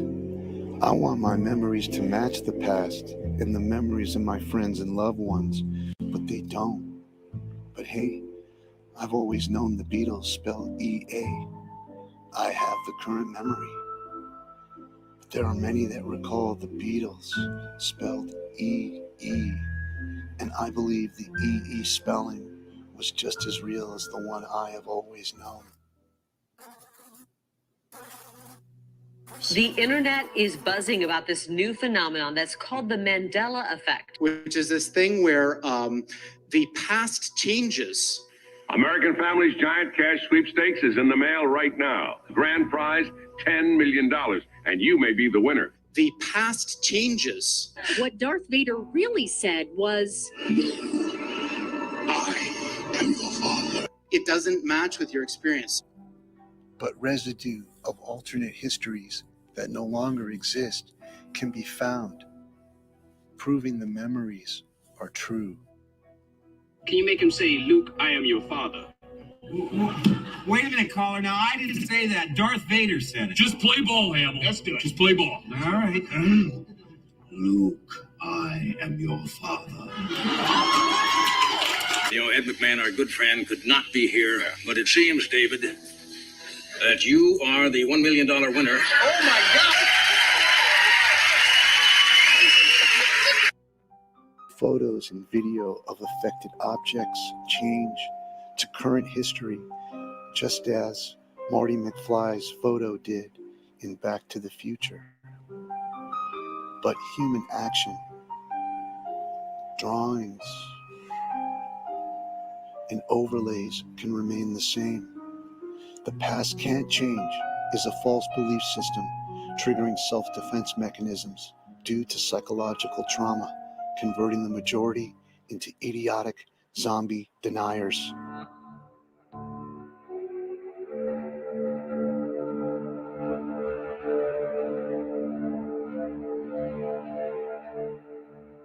CEO and Christy York, who commented recently on my Led Zeppelin tracing video the other day. Cobb CEO wrote, "I frankly do not remember a dash." Well, I agree with you, Cobb CEO. The dash makes no sense and is annoying to look at, and there was no dash in my past. Christy York wrote, "I recall it being Led Zeppelin, spelled Zepplin. Thanks, Christy. That's what most recall when I question this memory. Shocks everyone when they see the E, and just about all react by pronouncing it as Led Zeppelin. But my memory is rare, and I've only met personally about 10 that recall Zeppelin spelled Zeppelin. That's what it was for me. Unfortunately, all Led Zeppelin music is blocked on YouTube. So here's a tune from Greta Van Fleet, and they sound a lot like Zepp.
That's creepy.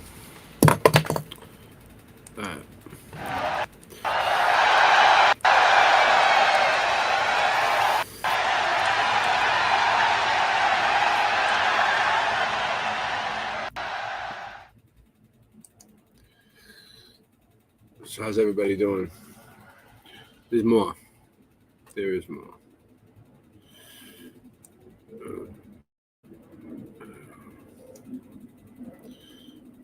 Pause this. Hold on 1 second. Get out of here. Record. Not bad. 6.6. 6.6 thousand subs. It's not bad.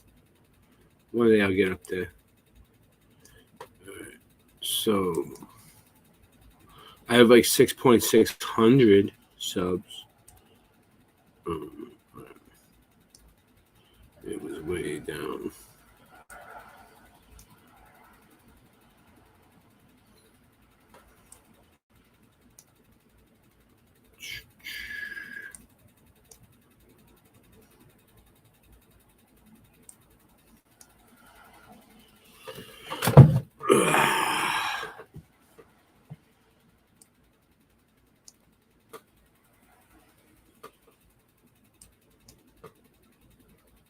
Computer's so slow.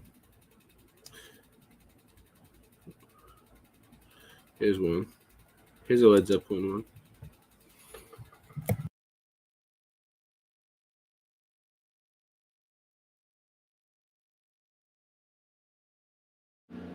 As most of you know, over the past 5 years, I've questioned the memories of thousands, and I do it almost every day. It's been 3 years since I met someone with a ZEPELLIN recall. For me, are fucking retards, unable to think. Those unable to realize that the past is changing are the stupidest people on the planet.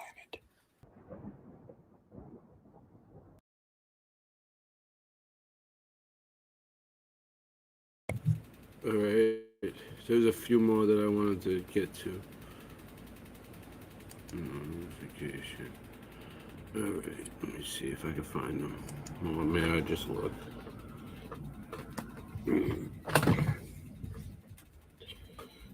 Yeah. All right, I'm here. All right, so this is the newest one that he put out today, which is what got me. I saw this, and it's what got me.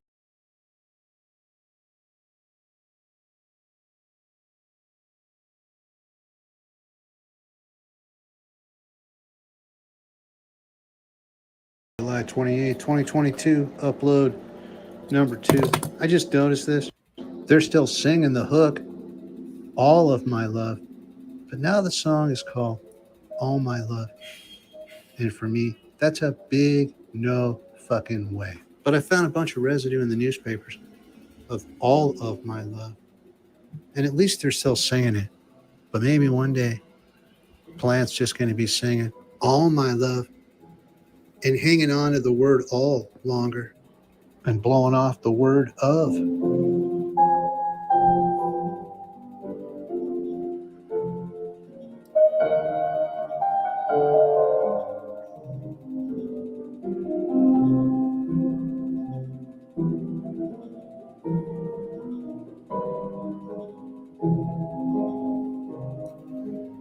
But I really couldn't give a shit because they were Zeppelin for me.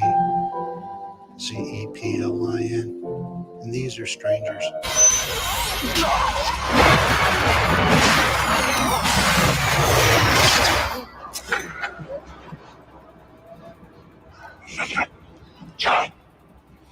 You'll rise to greater heights than that, my boy. One day when you're older, you'll understand.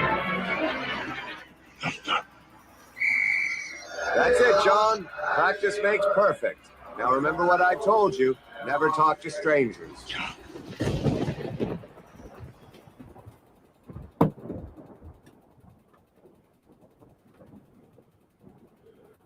Wow. You know, this is like stuff that like most people won't even notice. Like little spelling changes can mean a lot. Hold on one second. Let me go back. There's a whole bunch of them on here about Led Zeppelin. Hold on. Let me see if I can find any more. Just bear with me, people.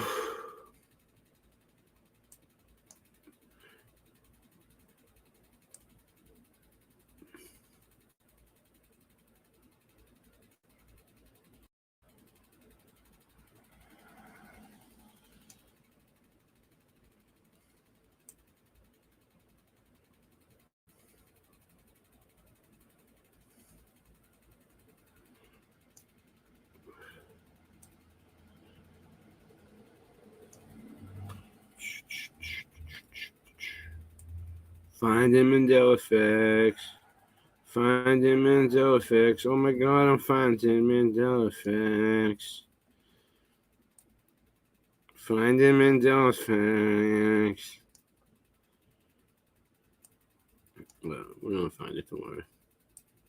It's just my computer is so slow. I should have had them. I had them ready, but I don't feel like dealing with it. I don't feel like jumping from thing to thing. Plus, you never know. We might find something even better. You never know. We might find something even better. Like that one. Brute change for me, too.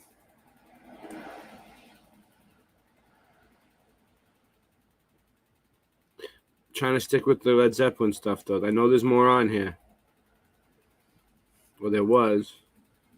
They might have made him take it down. He had a whole bunch of them.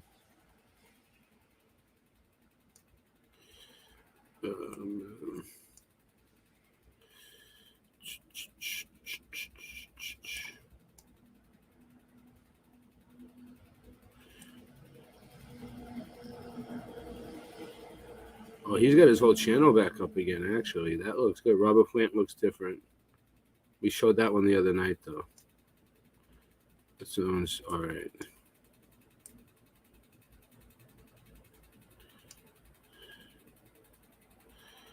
And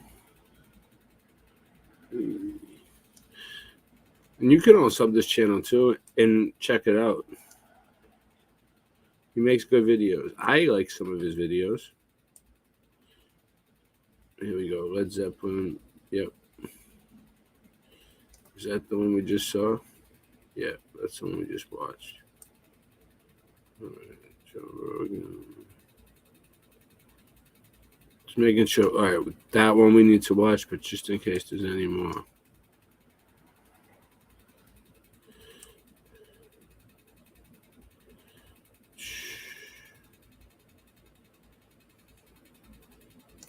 Okay, cool. So they took the Song Remains the Same down. All right. He had a really good Led Zeppelin one on The Song Remains the Same. They probably made him take it down though.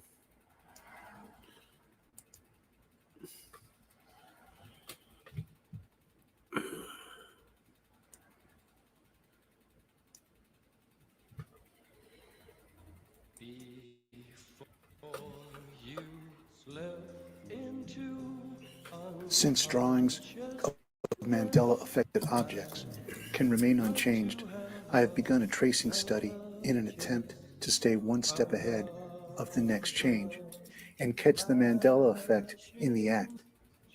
If you would like to participate, please trace any image of your choice, take photos in a similar fashion, and email to recallvector@gmail.com.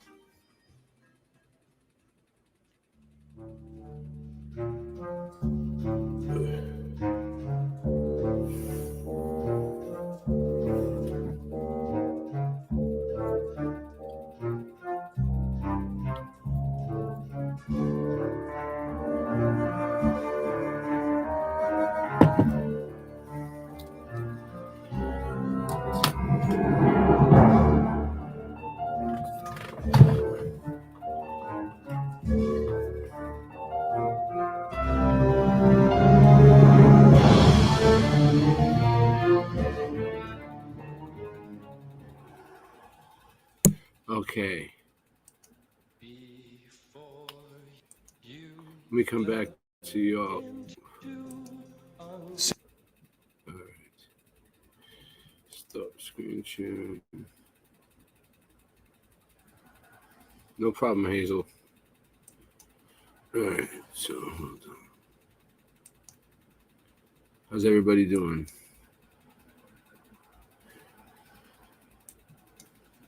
What do we got here? We got 9 people. All right.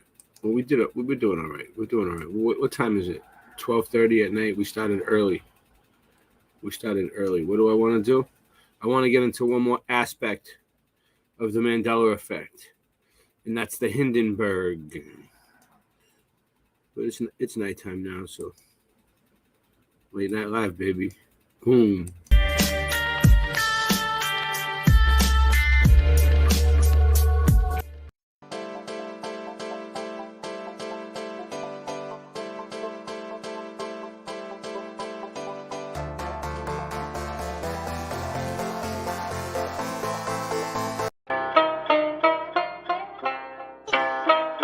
All you see is crooks.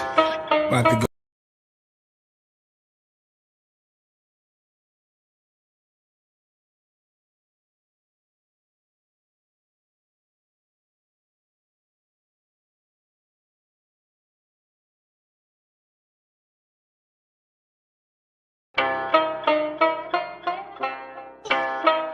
All you see is crooks. About to go in, son. Immortal technique. Good looking on the beat. Forever P. American. Look. Killer bees back in the building with machine and them. We creaming them. My pockets of dirty money and clean again. Ain't got to tell you I'm dope. Just stick the needle in. The goose is all flight big enough to fit this eagle in. Just the seasoning. Why ask why? I has my reasons and my birds don't need no seasoning. Methyl D in this evening. Now ask yourself, is that really air that you breathing in? I think outside the box that I find a box I can keep them in. Or just leave it then, like the bouncer won't let your people in. People said they want that old map. Well, it's the prequel then. I get medieval, some people won't make the prequel then. Leave them in the fetal position, F it, I'm leaving it. I use the system, you cowards use euphemisms. Women call me super daddy, my powers is supervision. Who gave you permission to speak? To learn you listen, learn to listen to a different MC. You learn the difference in addition if you're missing MC. Sign this petition, get a fraction of that faction subtracted by my division. I'm a boss, so that means I make decisions slash villain. I will kill an MC to make a living, yeah. Call me super daddy, my powers is supervision. Who? Supervision, supervision. Who? Casting raps, you get your back snapped in half and seven. All up in the club, putting squad up. Supervision, throw your squad up. Supervision, throw your squad up. Impossible pain beyond measure. Squad up. Cigar guts, all up in the club, putting squad up. There's a new housing plan for the ghetto eventually. Project for a new American century. False flag terrorism controlling you mentally. The gospel in the hands of people with no empathy. A mixture of dangerous social chemistry between law enforcement and a military entity. Cameras on the corner of every corner you facing. Testing out a future Gestapo on immigration. Power, consolidation, information restricted. Just like the iron law of oligarchy predicted. Incarcerating the poor among the drug addicted. But not the families of the ruling class that's afflicted. Cause it's a fucking caste system like corrupted Hinduism. I think you should listen. I've been through the system in prison. I've been through religion. Carried the cross as a Christian. Like it was anti-disestablishmentarianism. Until the seeds of despotism arrested my vision. Lyricism with cynicism and syllogisms. Until they Pedro Albizu Campos and kill me in prison. Chemtrail conditions. Stem cells of Leo Strauss's philosophy. The birth of neocon policy. But I laugh at America's fear of a new world order controlling the hemisphere. Cause my people been living that for the past 500 years. Intelligence, understand. Supervision who? Supervision, supervision who? Casting raps, you get your back snapped in half and seven. All up in the club, putting squad up. Who do we trust? Who do we trust? The faction. Who do we trust? Who do we trust? Impossible pain beyond measure. Squad up. Cigar guts, all up in the club, putting squad up. Caterpillar metamorphosis to bigger nigga. Lantern in his hand, headless horseman to the rhythm. Been successful for so long I can no longer feel it. Take your finger, prick it, mob initiating members. Are far beyond the dawn, my title ain't even listed. Federales listen, only hear me chewing, sipping. Dancing with a doll, prom night with Cinderella. Then we dip in a Ferrari, fly as Tom Selleck. Vocals on Tony Bennett, I'm only in it to later see people I taught tell me, yo, we did it. I led a revolution in the world of tech and music. Free the homie, did his time and paid the restitution. Time go quick, better have all your goals set. You getting yours or just hanging on like an old dick? I can talk about money, we ain't the same, son. It's just different when you came from where I came from. Yeah, it's me again. This thing of ours you will probably never see again. But for the growth, it's the oath we're believing in. Locks, Postra, Nostra, yeah, it's 3 of them. Lucci and him, I'm the nigga they can't stand no. More work, more ammo. Gambino in a Lambo. Pull me for a situation you can't handle. More caskets, more murals, more candles. True poet, Audemars, you blow it. Ever I know, I'd rather die for you know it. High profile, this shit sells. Call Mary Richmond and tell him pick 12. Cause we never sing, we on the better things. Pride is nothing, integrity is everything. Yeah, if you broke, how you giving advice? Me and my niggas, we just living the life, yeah. Call me Super Daddy, my powers is supervision who? Supervision, supervision who? Casting raps, you get your back snapped in half and seven. All up in the club, putting squad up. Supervision, throw your squad up. Supervision, throw your squad up. Pain beyond measure. Throw your squad up. Cigar guts all up in the club, putting squad up. Whistleblower men are afraid of label the threat of traitor. Executive legislator trying to suppress your behavior. Intelligence interrogator collecting metadata. Condemning the messenger and censoring the educator. CIA feed the propaganda to the television. In the next edition, the pundits preach it in repetition. Loyal to the monarchy, hereditary or elected. A royal family and a president selected. Secret society, secret Supervision, supervision. Raps to get your back snapped in half and seven. Impose restraints against your will. Throw your squad up. Supervision, throw your squad up. Pain beyond measure. Throw your squad up. Call me Super Daddy, my powers is supervision. Who? Supervision, supervision. Who? Casting raps to get your back snapped in half and seven. All up in the club, putting squad up. Supervision, throw your squad up. Supervision, throw your squad up. Pain beyond measure. Throw your squad up. Cigar guts all up in the club, putting squad up.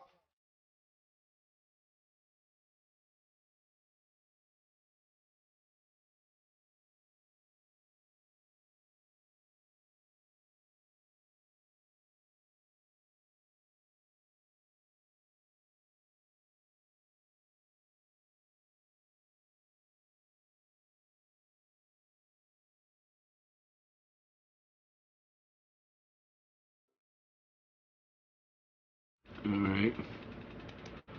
So, we are back. We still have 10 people here. That's not bad. We're doing good. Let's see who we got. Who do I trust? Who can I trust? Who do we trust? Who do we trust? Alright. Real quick. Alright. Okay. So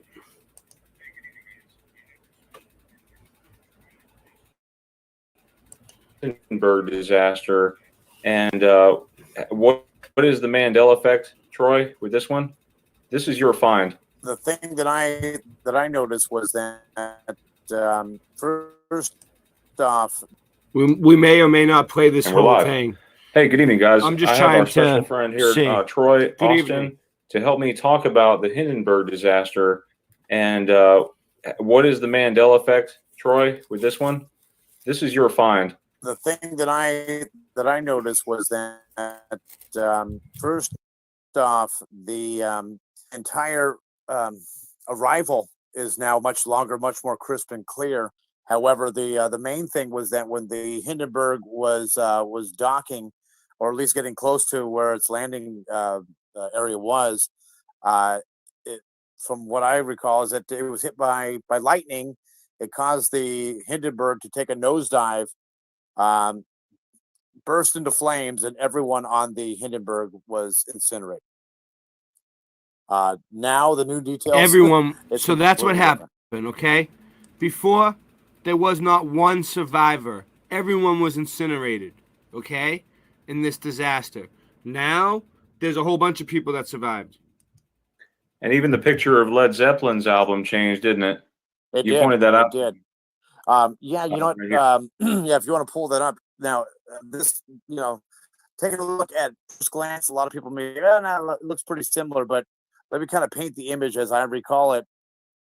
You may recall, like, even some of the T-shirts that you've seen in the past. At least I've seen them. A lot of these things. The image was this. It actually had the Zeppelin nosediving.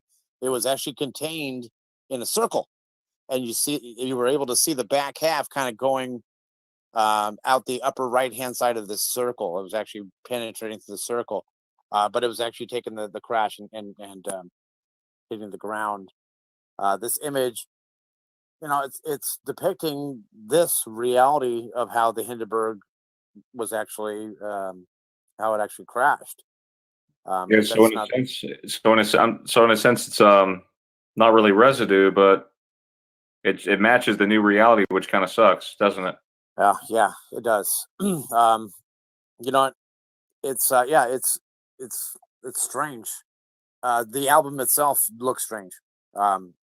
Because from what I recall, it was this circle with the Zeppelin coming in for a nosedive, coming down. I seem to recall there was also smoke too, but it was clearly nosediving. It wasn't it wasn't the tail going down.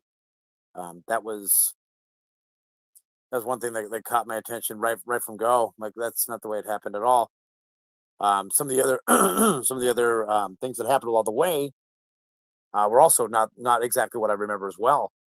We kind of covered it a little bit, but as it's made its approach, if you're watching the video that's actually on YouTube as well, you can check it out, and you'll see that the commentators actually telling the listeners about the trouble that it's having. It didn't even look like it was in that much distress, to be honest with you. It wasn't whipping around from what because I'd never seen this much footage of it. But in this particular video, I noticed I'm going to bring up the footage in a minute. They were saying it was dropping water ballasts. And in fact, it did it a couple times.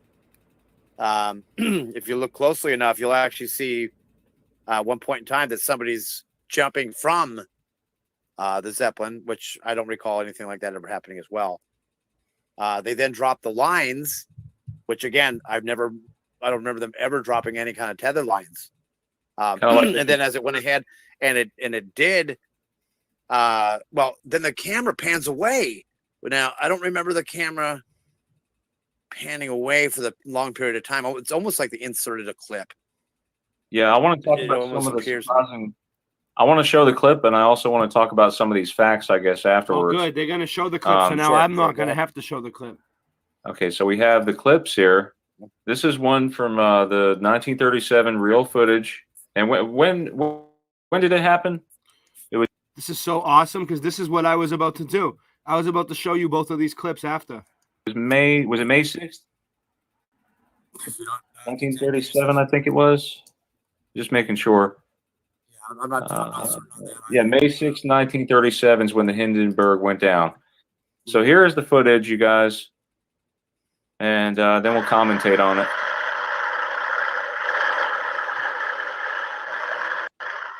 Finally, the landing lines are dropped. Yeah, do you remember them talking about that? No. These scenes were filmed by Pathé News cameraman William Deep. And you're about to see the pictures he got when the ship exploded. Those aboard leaping for life from a flaming inferno. The actual crash of the Hindenburg. An airship destroyed in less than half a minute.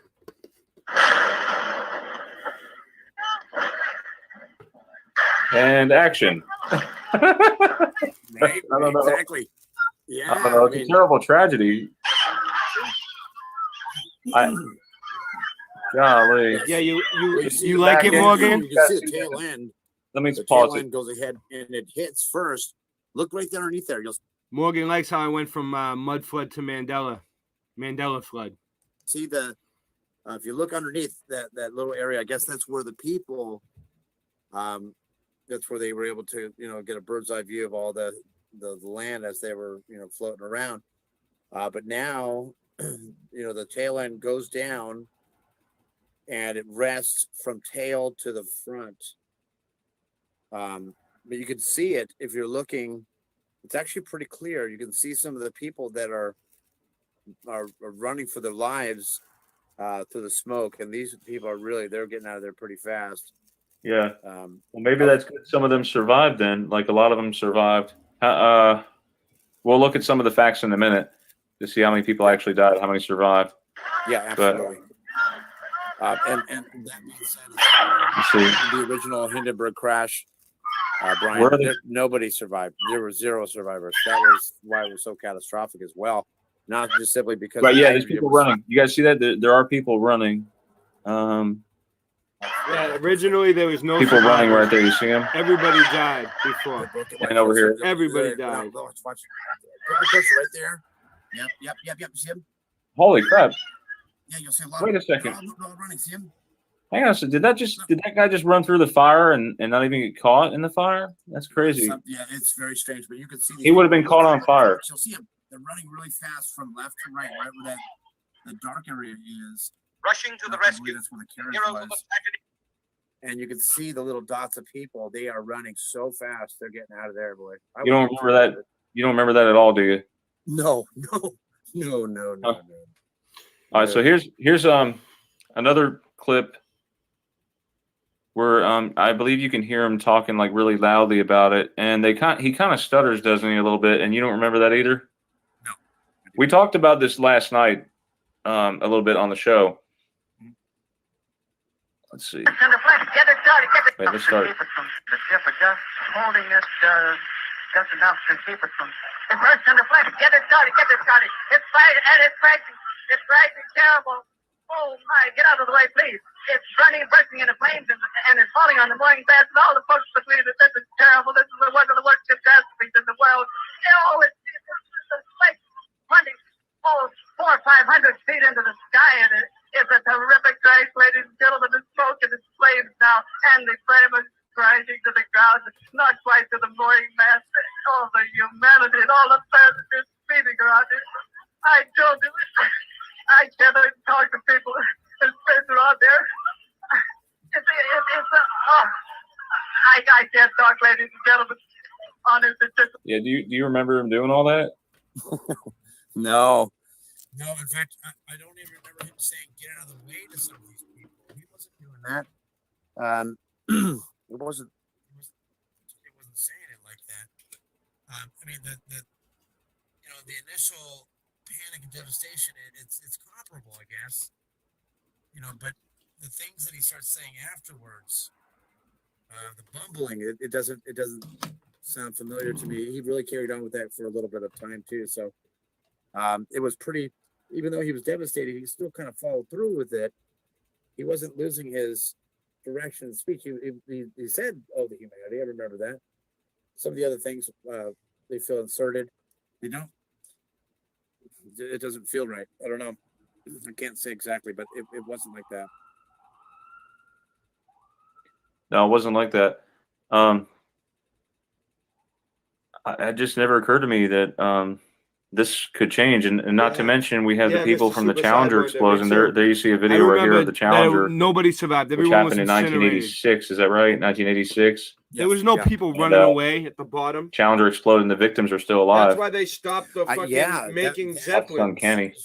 They use this. Some of the people actually still use this whole thing as a psyop to stop making zeppelins to begin with. Have their own names, and apparently a lot of these people had twins.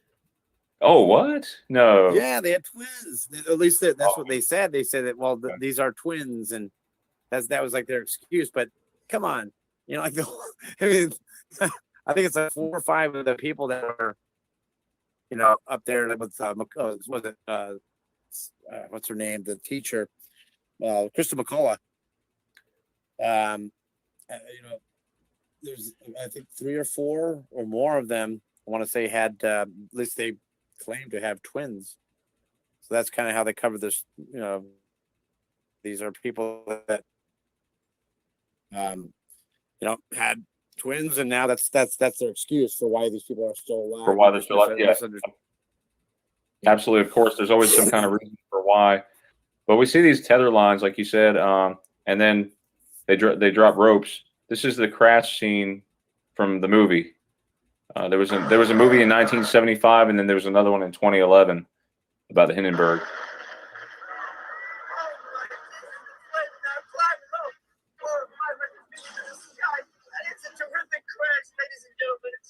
He calls it a terrific crash. That's strange that he calls it.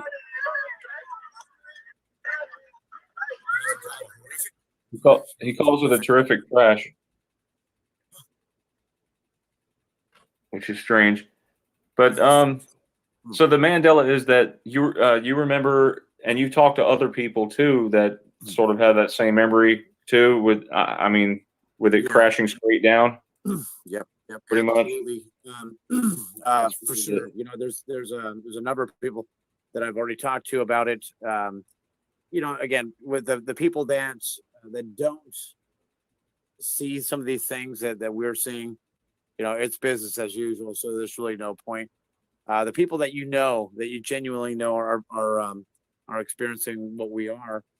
they get it immediately. I mean, their eyes wide, they're focused, they're paying attention to every little nuance, and it's something that obviously it's a reject for our minds. It's you can sense it immediately. It's Brian McFarlane's channel. It's that I found this on, and there used to be a lot more information about it everywhere, and that's all I could find. What really got me, which I had mentioned the other night, was after this explosion here, they still decided to take these things to World War II and put them off the coast of Normandy, which was kind of strange. That didn't make any that doesn't make any sense. Now that people know that these are highly explosive, why would you want to take them to a battle area where there's there's missiles and bullets flying everywhere? When I mean, come on, these would be fun just to go ahead and shoot down to watch them all fall to the ground and take out some people below. I mean, that'd be an easy target. Absolutely. And see, I wanted to get into a little bit of this history.com documentary documentation on it. There are some interesting facts. I don't want to read it straight from the screen, so I'll just kind of summarize everything. Okay. Yep. So basically 1937, May 6th, the German Hindenburg burst into flames. And it was where was it at? It was it was going to land in Lakehurst, New Jersey. Mm-hmm. In a little more than 30 seconds, the largest object ever to soar through the sky was incinerated and burning. Still not too clear on its actual the reason for why it went down. I remember that it got hit by lightning. I think that's going to need a little bit more research. Oh my goodness! Well, see, what was really strange about this, and these with these facts, okay, based on what they're saying here, is okay. Let's not forget "Oh, the humanity" in case that changes. Those are the famous words uttered by Herbert Morrison. But let's see. Wait a second. It wasn't live. Okay, it wasn't live on radio. Let's see. Morrison was on the scene to record the arrival of the Hindenburg, but he wasn't broadcasting live. Let me see. This is the thing that got me, is that they used hydrogen instead of helium in the Hindenburg, which is really weird. The U.S. law prevented it. After the hydrogen-filled R101, let's see, Hindenburg designer Hugo Echner sought to use helium, a less flammable lifting gas. You still there, Troy? Yeah, right here.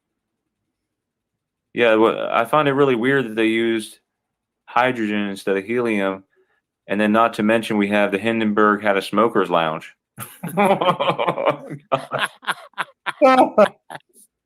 Oh, a genius idea. That's a masterful plan.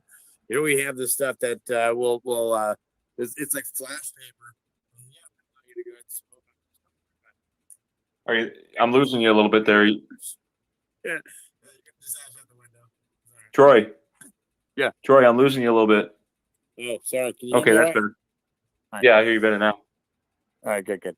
Yeah, I was just saying, here they are. They're just taking a little cruise. They're having a puff on their smoke. They're ashing out the window, just having a good old time. Never mind that you're floating on a giant bomb. The steward admitted passengers and crew through a double door airlock, right? And then they had the smokers lounge. I don't know, man. That's asking. Man, well, it's weird too, because I mean, my recollection of this too, Brian. I know that the technology is far superior from what I recall. Okay, so this right here, being able to see things a lot clearer. Even through the smoke, you can still see the images. Now it's not high def, but certainly a lot better than the images that I remember. Because it was very grainy. Through the smoke, you can still see the Now it's not high def, but certainly a lot better than the images. You couldn't see people. I mean, you could kind of see a little bit of the people that were cleared out area. I don't remember that many people even being on the ground. But when it did land, absolutely nobody was running through that. They were gone. Those were all goners. And thankfully they did. Yeah, they survived. That's wonderful. They called it the Hindenburg explosion for a reason, right? Mm-hmm. I mean, explosion, not just like bursting into flames and going down with all the smoke. No, it was an explosion. Yeah. And the Hindenburg, what's interesting here too is Goebbels wanted to name the Hindenburg for Adolf Hitler. Named the airship for the late German President Paul von Hindenburg and refused Goebbels' request to name it after Hitler. Okay, so Eckner, it's a good thing they didn't name it after Hitler. They almost named it after him. Wow.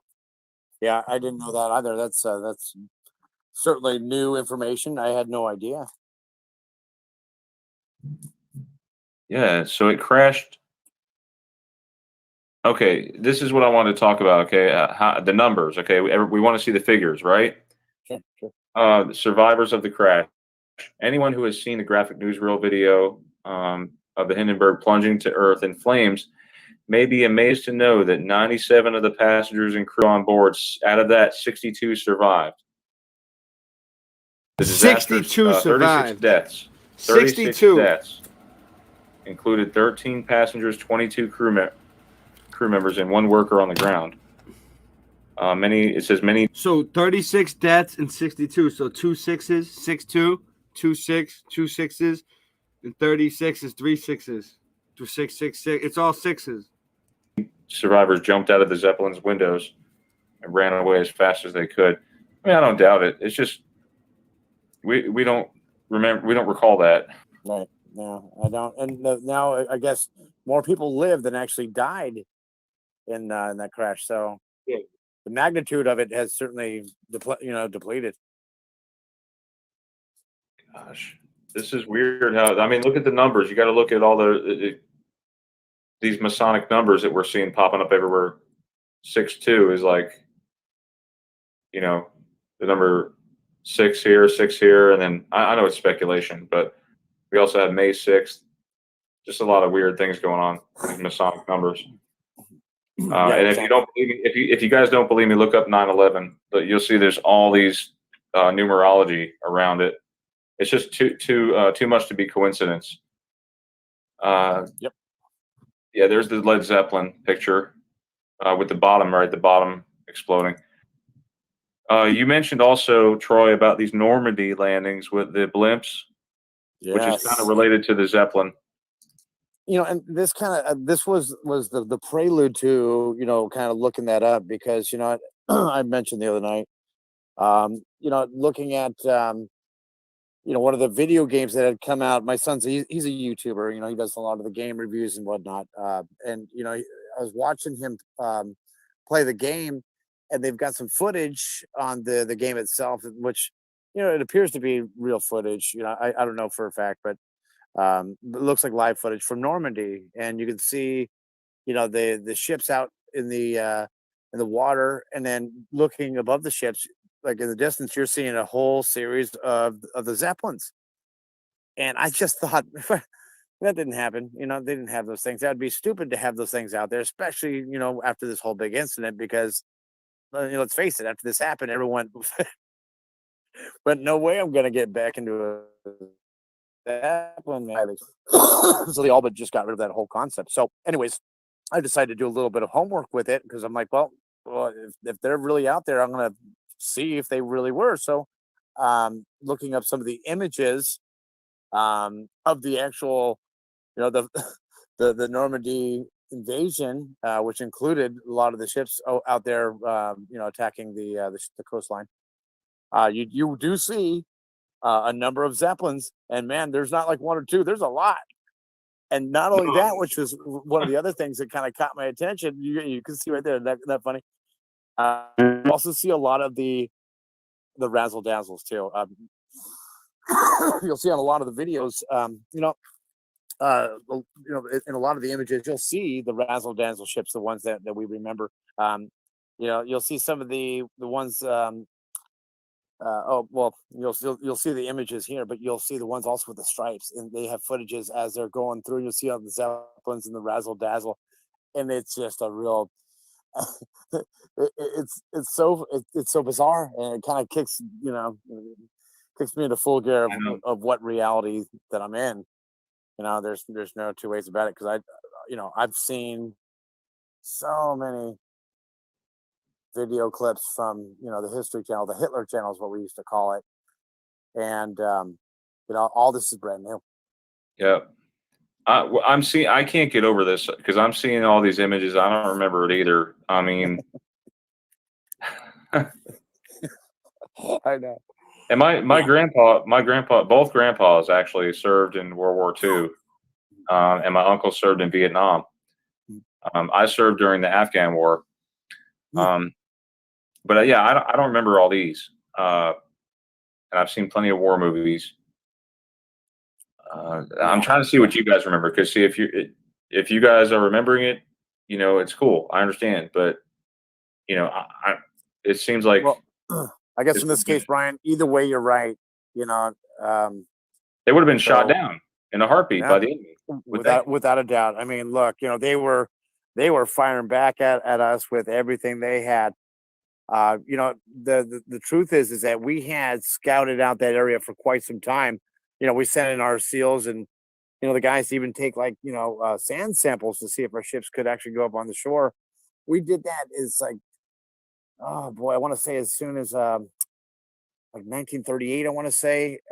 So we had this plan, and at that point in time, they didn't have that area nearly as fortified, but it was one of Hitler's generals, I want to say, that had seen that area as susceptible. So, in short time, they went ahead and they fortified the heck out of that area, put some, enormous weapons in there and really hunkered down pretty good over there. And to bring some zeppelins over there, man, that was fair game. That would have been like one of the first things I would have shot. I don't even know why they had them over there, to be honest with you. What just I guess to survey the land, but I mean, you got planes for that. Why would you want to have? And not only that, but they had planes too. So it's like, well, that doesn't make any sense. But they didn't just have 2 or 10. Man, they filled the skies with those things. It'd be like a video game, like Galaga, just shooting those things down. That would be a lot of fun. Oh yeah, especially if they were filled with hydrogen instead of helium, right? Oh, without a doubt, man. Just send those guys, out of there, man. And they'd be landing in the water just as fiery as they did in the Hindenburg crash. I'm certain. I mean, they almost resemble in the air torpedoes, don't they? Without a doubt, yeah. I mean, and look, those things are gigantic. So if they're going to fall, they're probably going to hit some of the ships too, man. Right. These. Wait, hold on. Is that a razzle dazzle? It kind of looks like it's a more modern razzle dazzle. You see that, right? Yep. It is. Yep, you can see it. That's the nail in the coffin I was looking for, because they didn't use these frequently in World War II. The razzle dazzle was mainly used during World War I, but occasionally you saw these ships in World War II. Yeah, still such a. All right. Well, I think that's it. What do we got going on here? Who we got? 11 people left. I think I made my point. So what I was just trying to say is that the Mandela effect, there are certain subjects that we research in both Mandela effect, mud flood, both places we research them like this. This is one of them. And I was just trying to find a few more songs to play, but it's being a pain in my ass, so I'm not even going to bother. So just one more thing before I go. I just have to do it. I just got to do it. All right. My channel. So, So right now, it's the end of the month. Struggling. Motherfuckers are trying to ask me for money for the StreamYard. You know what I'm saying? StreamYard's telling me this is going to be the last night I can stream. Like, I'm surprised they're even letting me on right now. I didn't pay them. The payment did not go through. So, the Nightbot's been putting it in the chat. Also, tomorrow, if you see this and it's not live and you would like to donate or help me out in any way, because I know it's late and nobody's watches this late, you go to the About Me section of my channel. This is my Boston Ray channel. You go to the About Me section. Hold on. People just keep texting me. Who the fuck's texting me right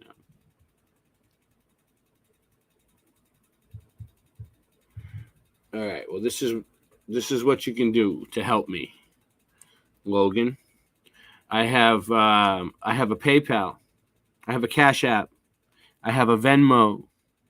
I have Buy Me a Coffee. Buy Me a Coffee. I'll show you. I'll go to all of them, I guess.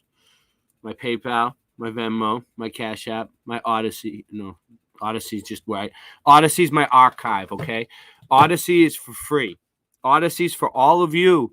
You could go to Odyssey and there's every single video I ever made, and you can download them all for free.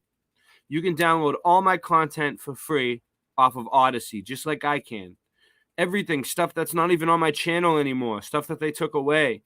My BitChute is free. That's videos and music that I can't upload to YouTube because of their stupid censorship. Then we have Boston Ray merchandise. Buy Me a Coffee. Buy Me a Coffee is like a monthly thing, kind of like Patreon, where you pay like $5 a month. So far, the only person who's contributed to that is Morgan. Thank you, Morgan. Thank you, Morgan. God bless you. My only person for Buy Me a Coffee. Lately, Sean has been donating to us. I want to say thank you to Sean Osborne. I want to say thank you to M10. She's been helping out a lot. Mary from Clown World Cousins. Ella, Earth's History Was Confusing. Question the Answers. There's been a few other people who helped too. I know I'm leaving somebody out. Listen, God bless everybody who has donated or who has helped.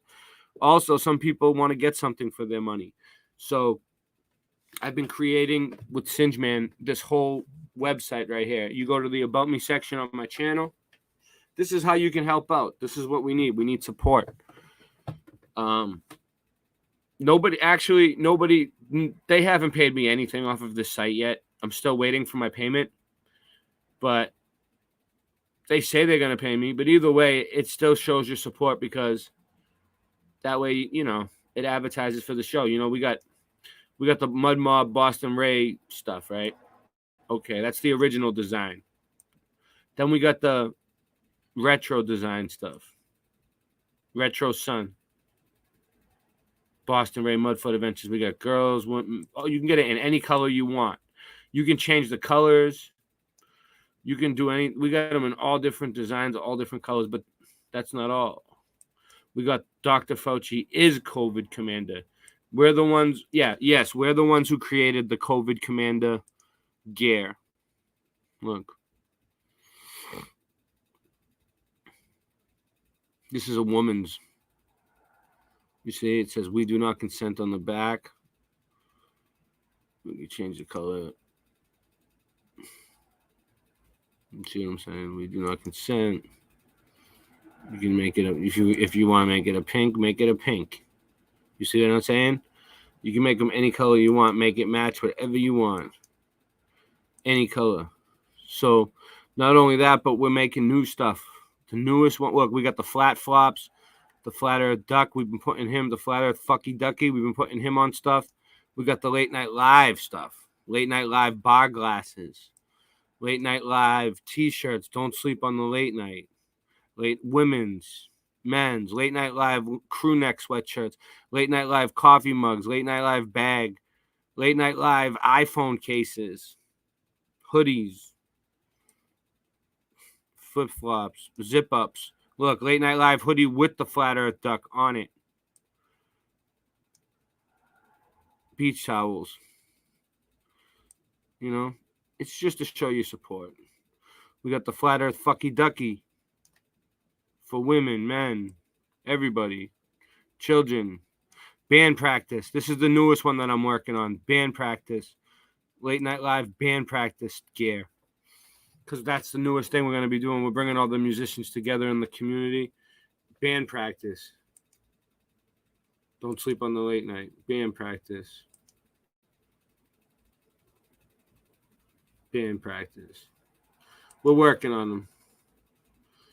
I wonder how this one would look. It's kind of like the same color. Let's see. You can still see it. Boom. Not bad. Not bad. You see what I'm saying? We're doing all right. So I'm just trying to, gather up some funds. We're broke as fuck. We got the band practice, everything. Look, don't sleep on the late night. Band practice coffee mugs. Look at that band practice hoodie. We got hoodies. The zip-up hoodies are nice. I got to make some more zip-ups. All right, so that's how you can support us. You can donate directly, or you can support us through, or you can even, or the people on Odyssey. I think you can even donate through Odyssey. I think there's a thing where you can donate money right through Odyssey somehow.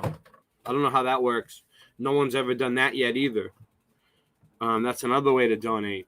The Odyssey has a thing that says donate, and you press it. Then get set up. I think it'll work. All right. So, what do we got? Give them a shout out. We got Logan Ross. Yeah, PayPal. I'll get it immediately. The T-shirts. I'm still fighting them. I tried to get cash out like $12 to see if it would work. They gave me a big problem. But people are getting their T-shirts though. Look, I'll show you. People are getting their T-shirts. Look. I haven't gotten any money from it, but people are getting their T-shirts. This is one that DN got. Look how good it came out. I'm going to take my big head off.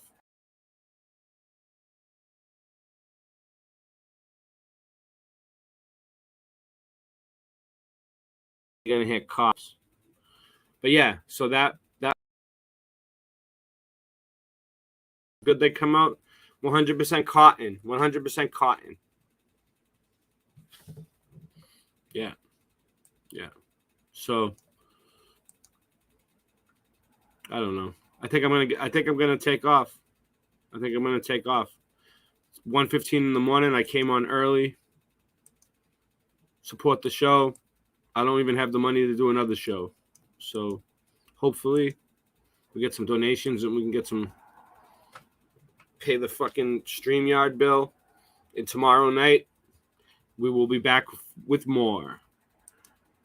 Until then, take me home.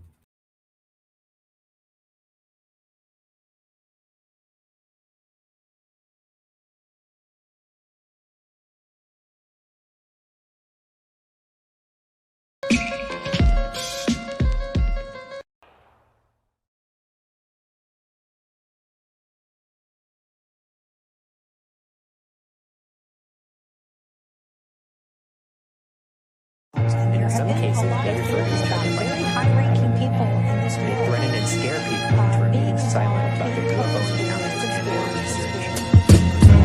Jeffrey Epstein was CIA, yeah, they killed Bob Marley. They killed Freddie Hampton, Ahmaud Arbery. Styrofoam head inside a closed casket, gold coins where his eyes were left behind for the bowmaster. Nobody saw his tuxedo, a picture next to his coffin like a young Chuck Zito. Life is cheap, we compensate with expensive tastes. Celebrates at the end of days when extended blades. Hit with street sweepers, die swept away. Flying metal blades, definitely settled things. They hit Louis Duzio, they don't give a shit who he know. Bang, ran up in his crib and let the Uzi go. Yo, under my culture with yours, bing bang, ring your doorbell, shoot you through the door.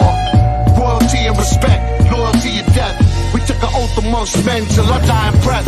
Make it twerk 16 bars, hot chorus. Run in your crib and pop smoke, clockwork orange. You know them haters though, pull out, make them Dracos blow. Make the place where your face was into a gaping whoa. When the lights go dim, fires start to flicker. Last bullet in my gun, last shot of liquor. Last bullet in my gun, last shot of liquor. Last bullet in my gun, last shot of liquor. When the lights go dim, fires start to flicker. Last bullet in my gun, last shot of liquor. Last bullet in my gun, last shot of liquor.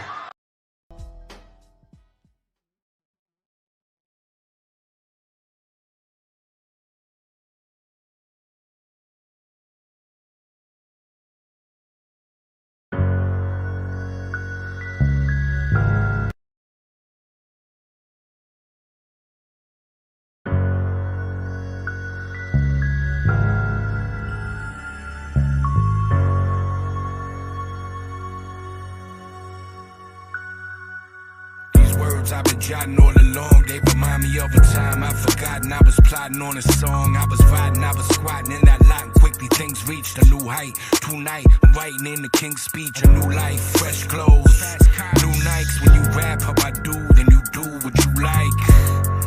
My ascension was bold. I was grown in the winter. I was always meant to be cold. Carry on a blood tradition many centuries old. And that's why you love to listen to the vengeance we owe. Let's go off in the spinning wheel of havoc. It's a paradox. Back in the violent time travel. Yeah, I'd rather not. Things was looking bleak.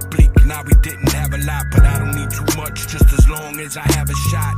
Finding dope with the needle in the haystack. Searching for a blinding hope. We've been going way back. Future tripping to discover we've been killed. Means nothing in the present moment. All your cards reading zilch. What we about to do here is get into some raw shit. Look. Shooting for the stars, that was never an option for us. I was dry from the bus, onto the dust. So fuck a star, I hit the rockets above. Hostile as fuck, locked in the cuffs, and I was boxed in for months. And I'm stopping when my pockets are stuffed with profits from drugs, options in tons. Studied the game with my own very optics, it's bugged. Loyalty is royalty, no talking the gums, it's sockets and plugs. While Crockett and Tubbs try to watch what you done. Fuck that. They could lick my crotch and my bum. 9mm wanna kill a Peter, I'm finna be the one to show up and blow up, go up, what? Hey, I bombed the meanest, everyone was on the penis as soon as they heard the song that Copy did with John Salinas. Copy might slam him if the shotty type jamming. Shout to John and the fucking Gotti crime family. The beast out here can't fuck with us, got him living in fear. We off that raw, catch us in your city with some G's on tour. The beast out here can't fuck with us, got him living in fear. We off that raw, catch us in your city with some G's on tour. Raised on honor traditions like Albanian bass, I made the score of a lifetime, then lay low down in Mesa, no trace of a chaser. You get the pure shot, showing off in the club, they're waiting for you in the lot. You sound dumber than a thought, trying to teach manners. This New England's best, take a look at all the banners in the street like city planners. Real G's the quiet kind, bragging about your paper, got you in a bind. No school books, screw crooks after your bag. Wanted to be gang till you got cat for your flag. Even a capo ratted like those codes never mattered. Now they're looking to line him like he was waiting to get tatted. The block is shattered, better off in the burbs. I seen too many friends die to give a fuck about curbs. Built tough like the Serbs, my words are superb. Got a look on my face that says, do not disturb. Ha. Stand for your huru, plan for buku bucks like Mansa Musa. Study the hand that shoots ya, child soldier from the land of Hutu. Eating spam out the can, not fufu.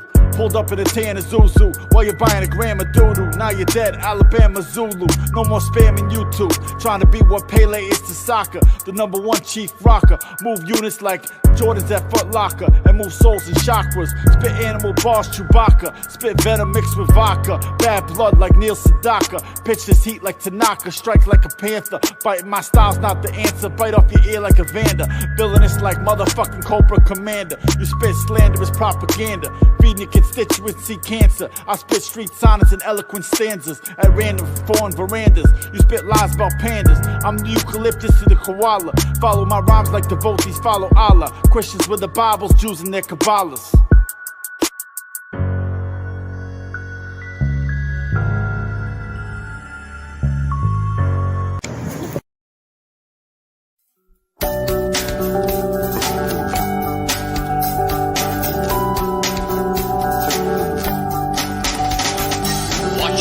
Clocks run backwards, slowly choking out my lungs, throwing all the stones around me until all that's left is one. Youth and age haunt me nightly until their master's work is done. Give to all just what they're asking, while sex and death is all flesh once.